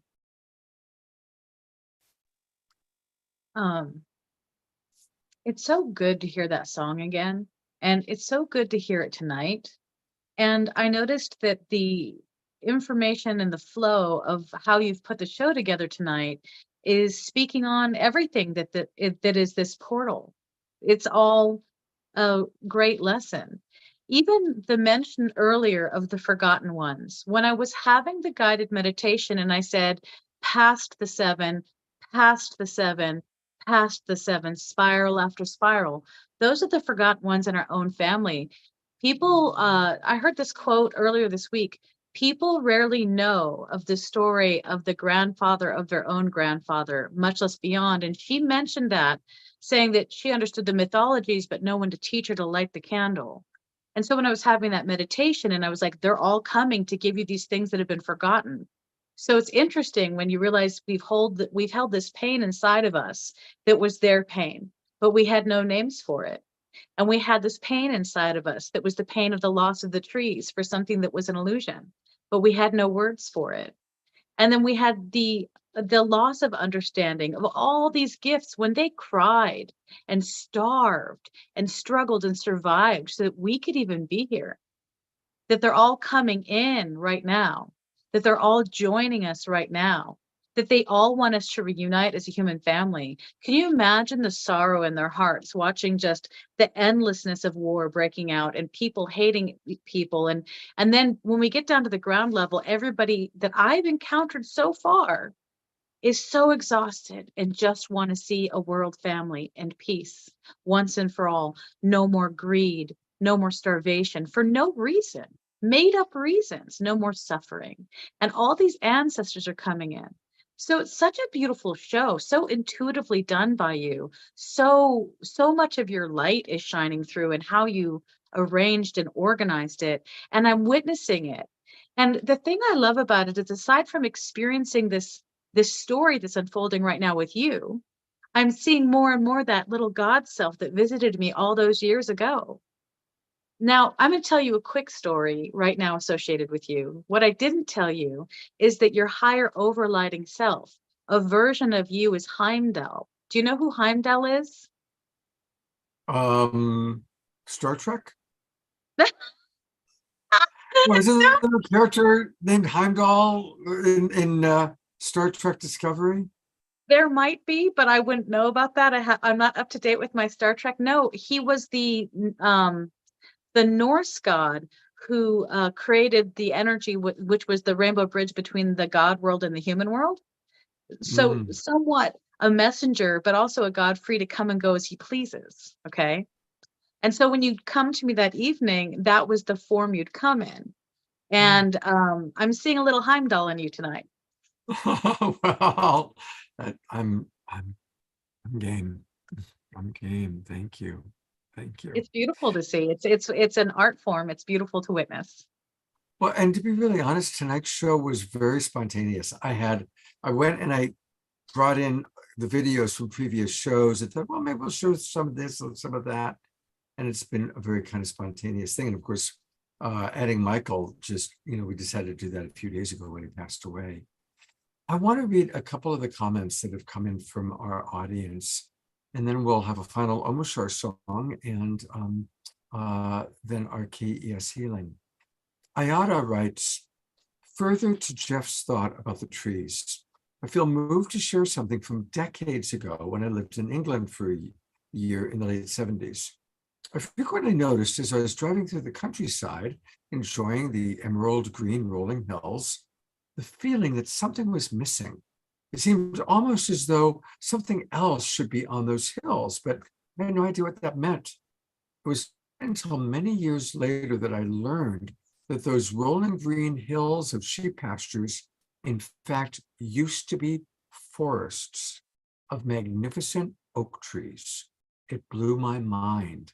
I instantly realized that what I was picking up on, the grief of the natural world, having lost those mighty forests.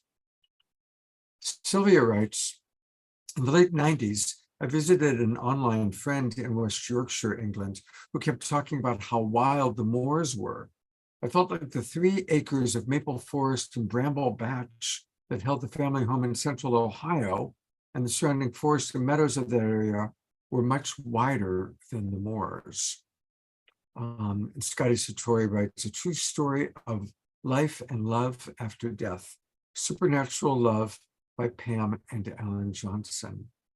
And Sylvia writes, so many ancestors, trees, bears, wolves, and dralicorns. Somebody will have to tell me, what is a dralicorn? Do you know, Guinevere, what a dralicorn is? It's a dragon unicorn, a flying unicorn with fire. A dralicorn. Wow. A dralicorn. A dralicorn. That sounded well. I've often fantasized that as so many species are leaving the planet, others are going to come back. And I'm holding out for unicorns. But now I'll hold out for dralicorns.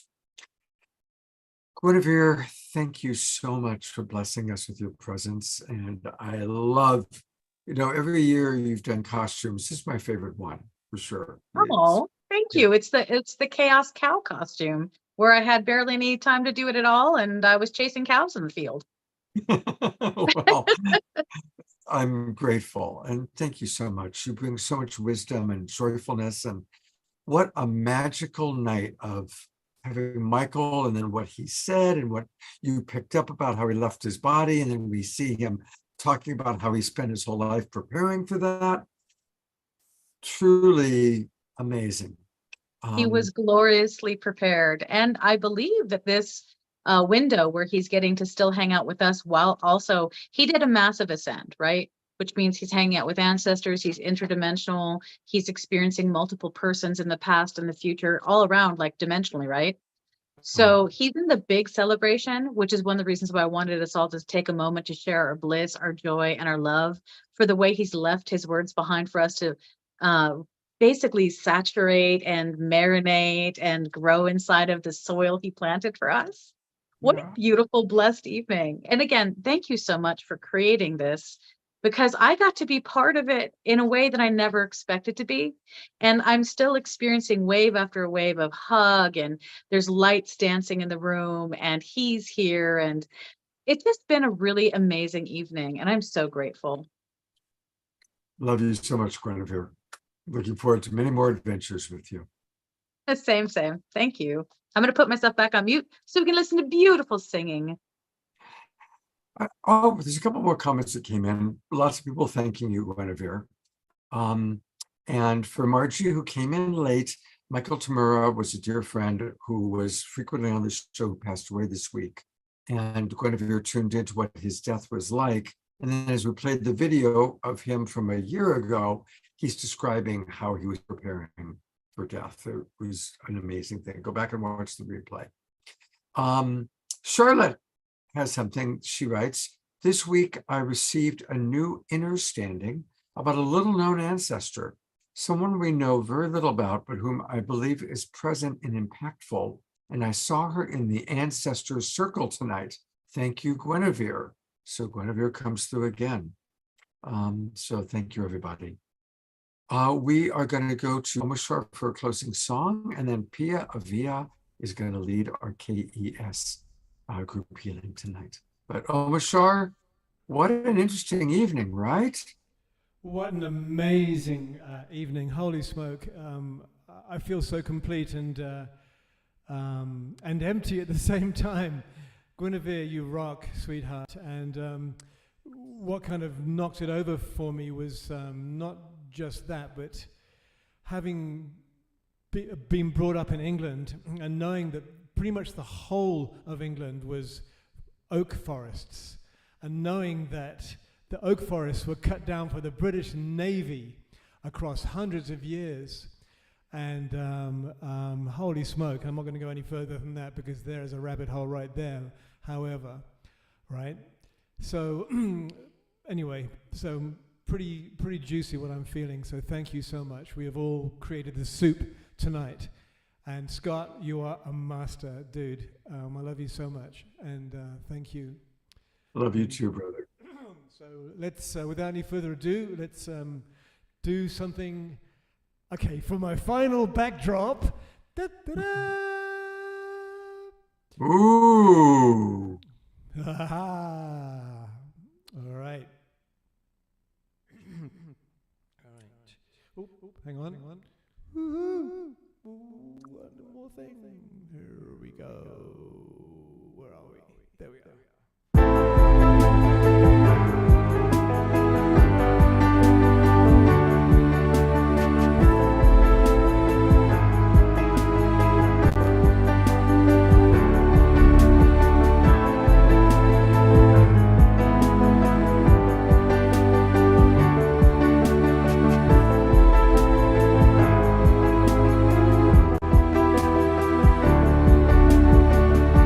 Now we recognize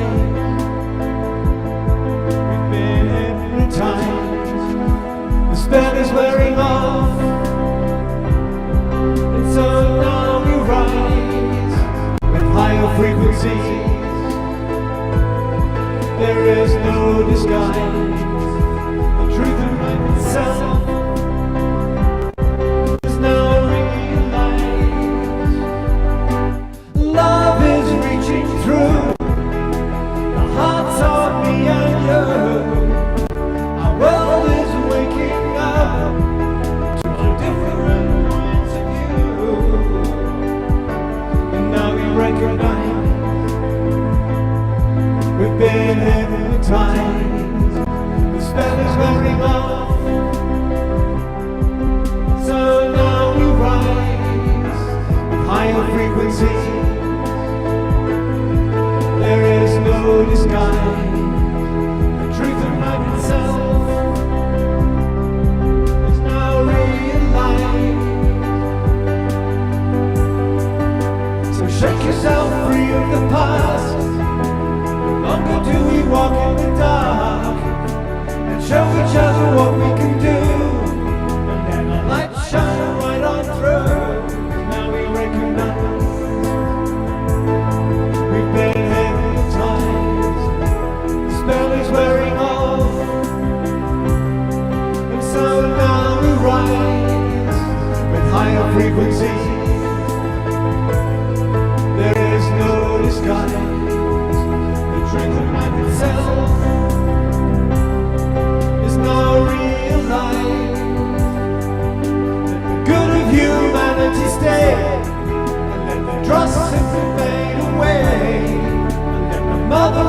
now to us all, so that love can have her way.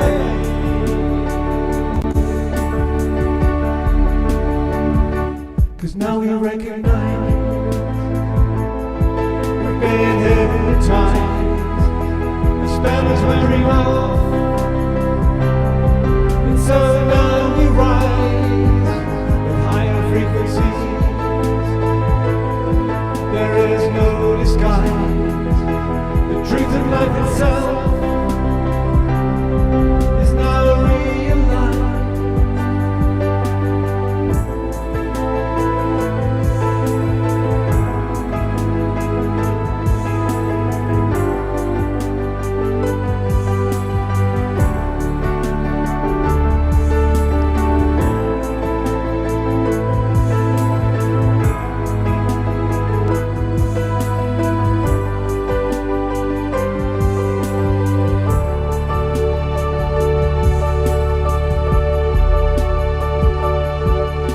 So shake yourself free of the past.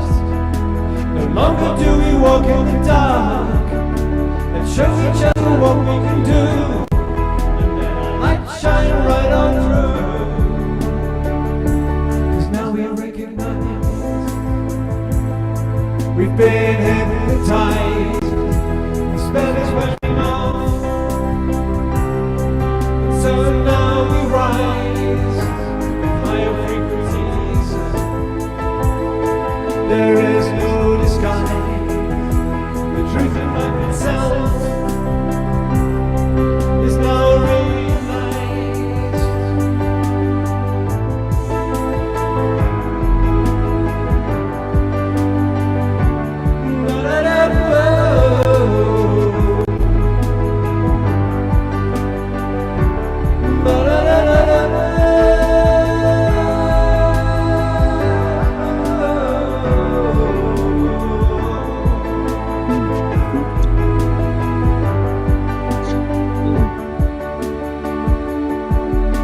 So shake yourself free of the past.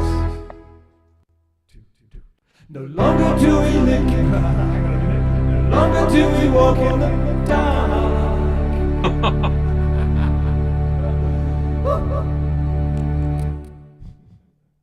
You're human. You are perfectly human. I love it. I know, me too. I don't care either. It's just like there's so much going on.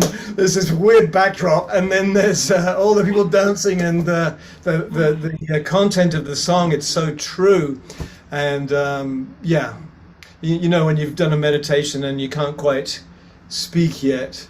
Yeah. Well, I managed to speak mostly. You did fabulous. We love you, Omashar. Thank you so much.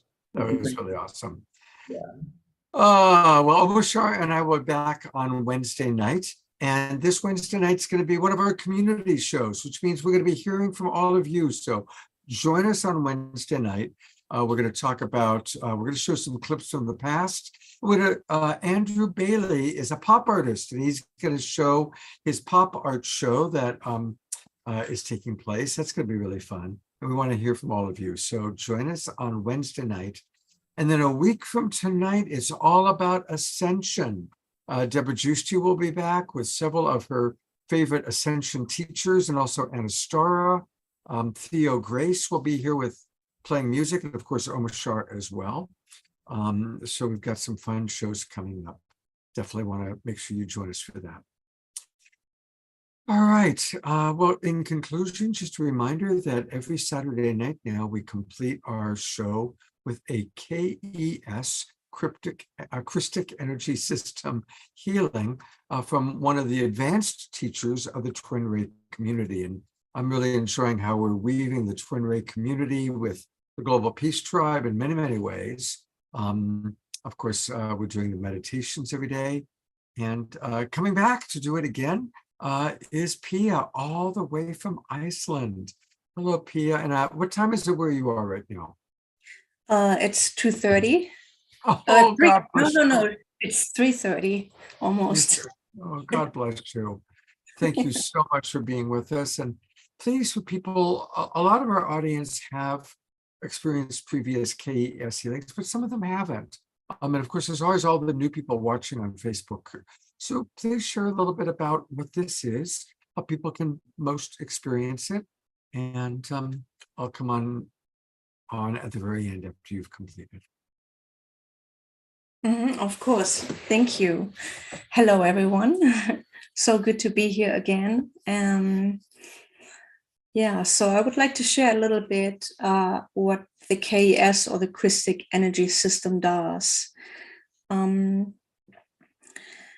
So you want to understand that everything is energy, and everybody does know that by now already, right? And the Christic energy basically helps you to remove all those lower and denser energies from your energy bodies, from your physical body, from your Akashic records, from your soul and your monad, to help you basically to be able to ascend.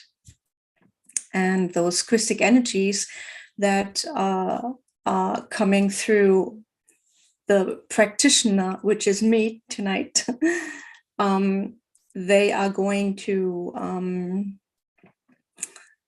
basically help you to get back on the ascending spiral instead of the descending spiral. And I'm just tuning into what else I could express and explain to share a little bit more deeper informations.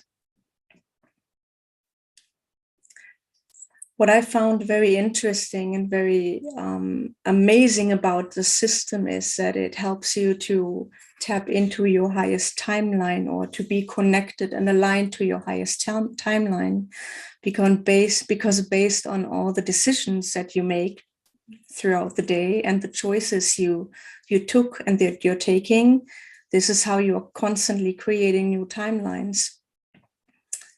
And because the founders, Sananda Ji and Shekina Ma, are here to assist every one of us and support every one of us to be aligned with our highest timeline. What was I going to say? I don't know. I lost track somehow. Yeah, I guess I'm a bit tired, a little bit tired. Yeah, so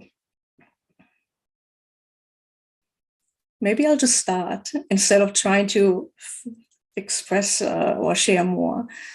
Yeah. I think I'm ready, Scott. Okay, I'll just start. So, Thank you. Okay, good. Thank you.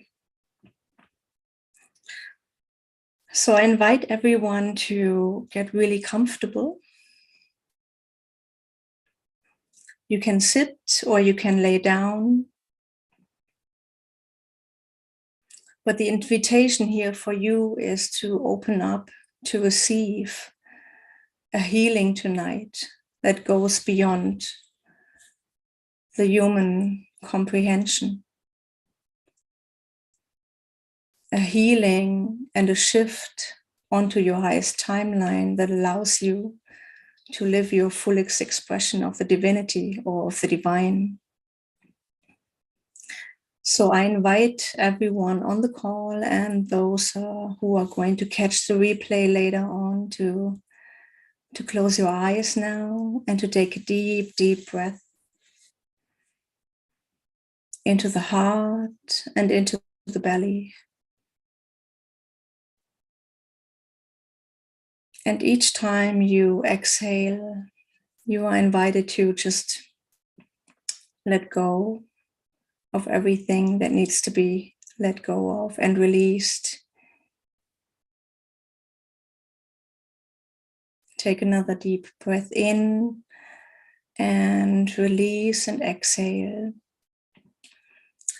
Receiving the support of the full moon today, helping you to reset the emotional body, releasing resistance, releasing any blockages, any ancestral karma.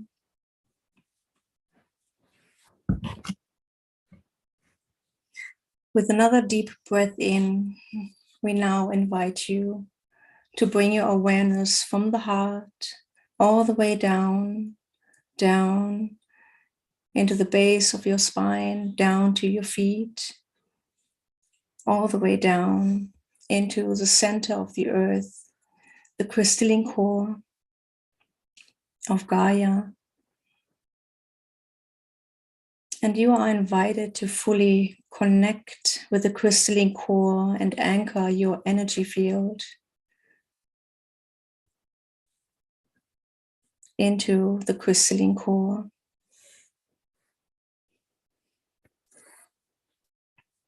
Just feel how your energy body, your light body, clicks in to the earth core, the crystalline diamond heart of the earth, and into the grids of the planet, the crystalline grids.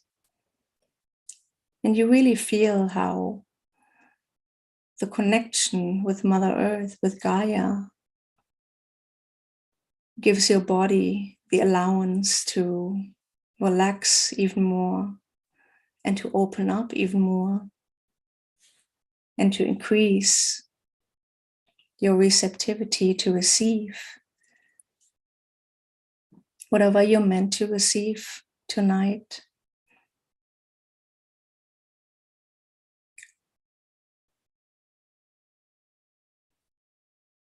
Allow the energy from the crystalline core now to come up all the way back up again.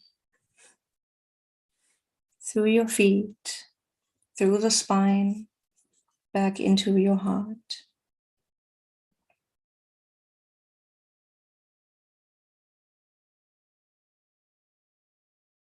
Opening up now the upper channels to receive the energy from the sun and the central sun and the high heart of the universe, Lanakea.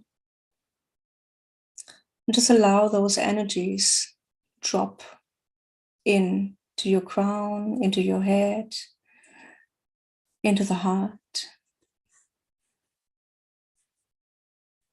where you are becoming the bridge between heaven and earth, where you are connecting the earth, Mother Earth and Father Sky inside of you, and you allow that alchemical process to bring you into a greater balance and harmony within.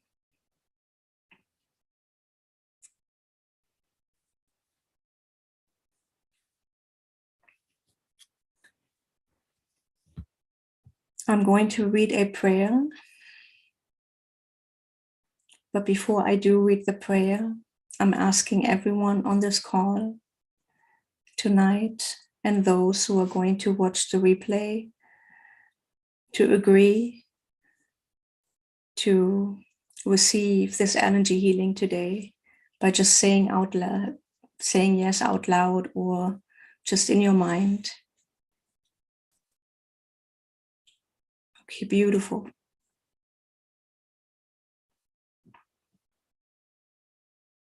I, Pia Riedelmeier, call upon the Cosmic Christ Supreme Intelligence to support and facilitate this group chaos holding session.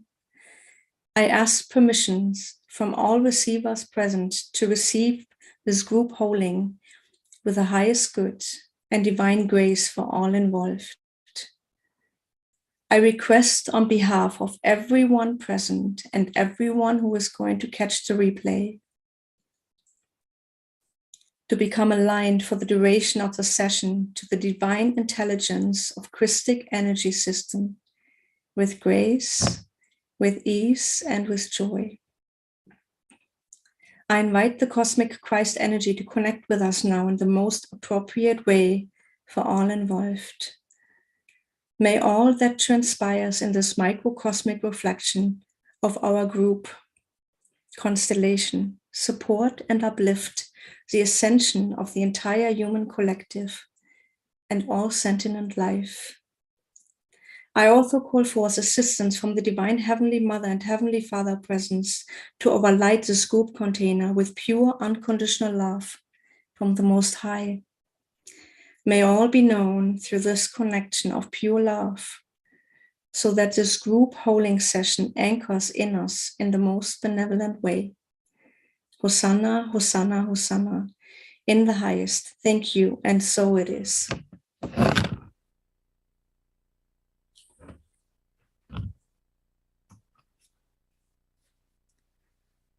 And while I will begin with the clearing and the healing,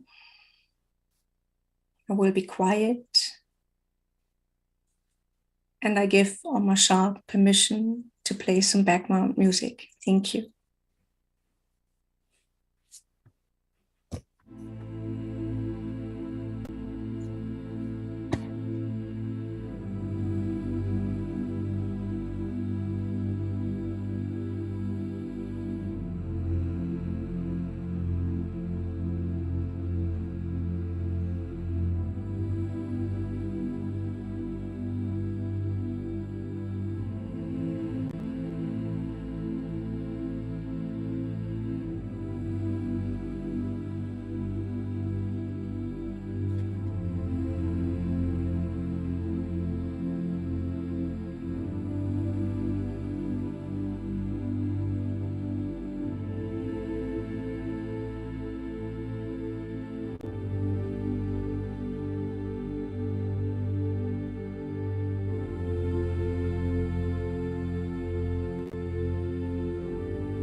skeletal structure, the bone to cranium, spinal column to spinal nerves, muscular to ligament,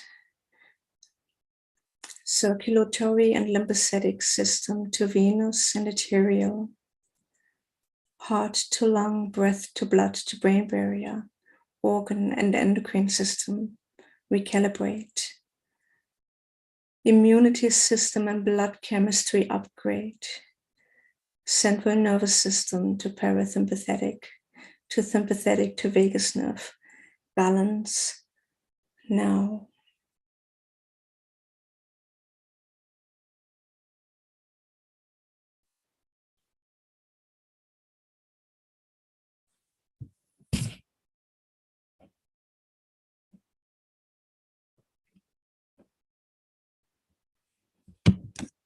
And I invite now everyone to visualize the color green above your head. And visualize how the color green and the energy, the virtue of love, enters your crown chakra, your head, and fills your entire body and being.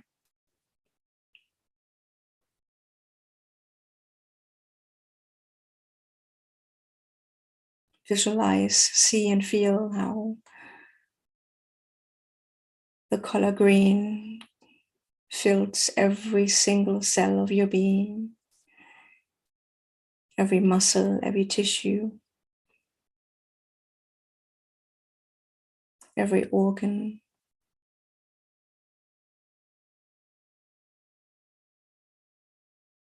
All your bodily systems.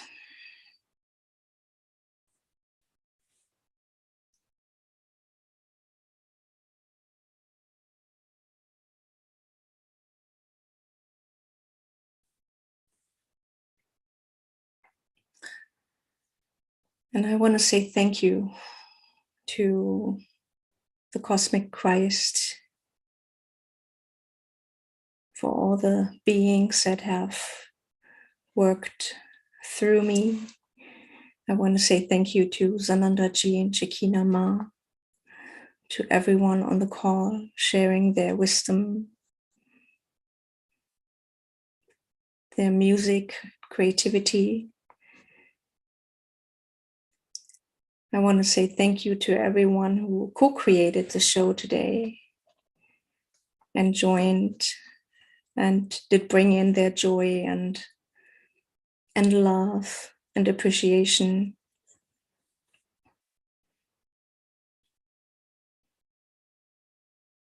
And I invite everyone to send love to all those parts and pieces of yourself, to all those aspects within you that need more light and love, all those shadow aspects. And the more love and compassion you are able to feel, the more you will be able to share that love and compassion with everyone else and with the rest of the world, sending this love and light to all those places on the world that need it the most. And all of us coming together and uniting as one big group of light and love. Just allow that to be transmitted into the field, touching every single heart on the planet, every being and every animal, every sentient being. Just amplifying that light and love even stronger.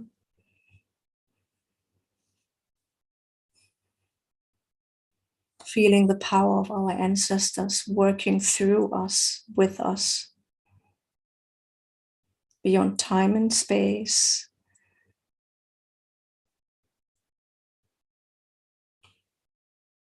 And uplifting the entire planet, the entire collective.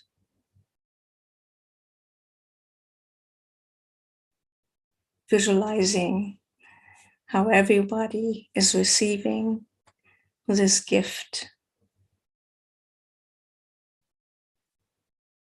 deeply into their hearts and minds.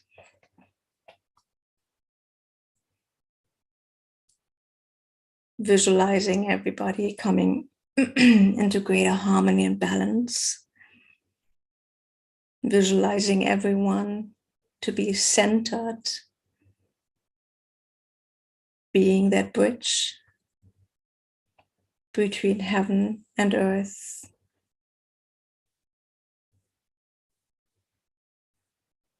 Visualizing everyone connecting with the divine and manifesting their own divinity.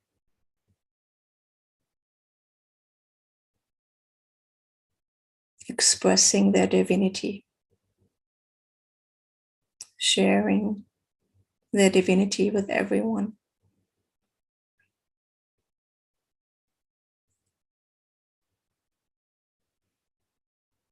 What I have learned from Michael today is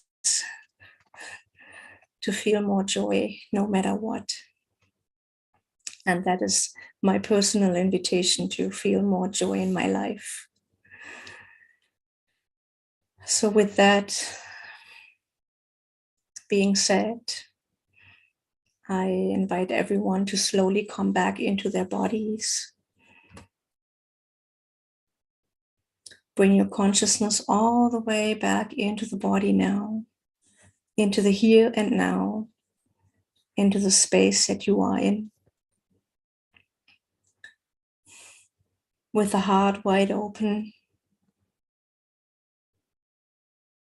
fully receiving and sharing, giving perfectly, receiving love, giving love.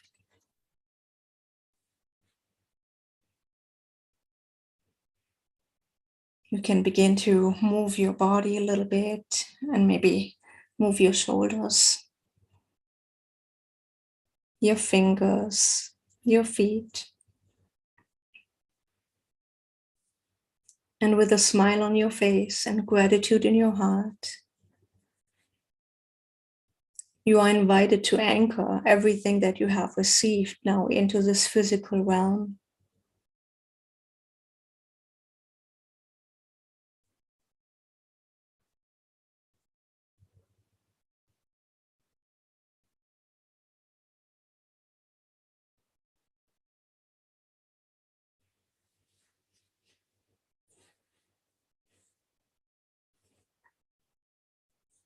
Thank you so very much, Pia.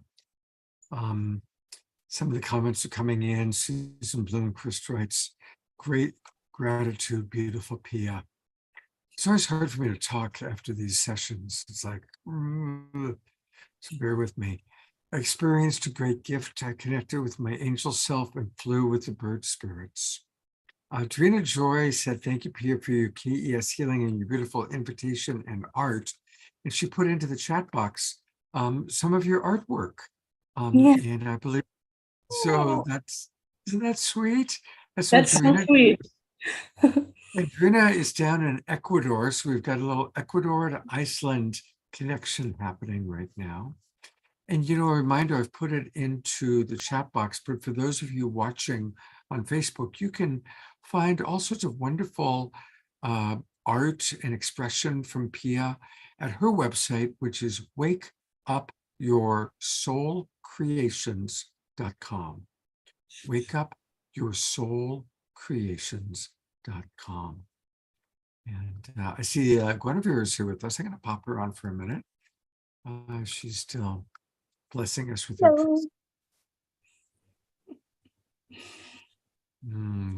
Thank you both of you so very much for all the beautiful contributions you make every day, not just tonight on the Awakening World, but every day. And one of the things I love to do is highlight people like yourselves that are high vibration, angelic beings who have chosen to come into this dense earth plane and take on human bodies which I know is not easy for you angels. So thank you for your gift of bringing your spirit into human bodies to help us with an awakening world. Thank you so much. And thank you, everybody, beautiful global peace tribers. Thank you, Laura Chamberlain, for those comments that I'm seeing right now. And we hope to see you all Wednesday night. It's our quarterly community show. So definitely please join us. And may you have a wonderful, wonderful weekend. Good night, everybody. Thank you so much, everyone. Thank you. Thank you.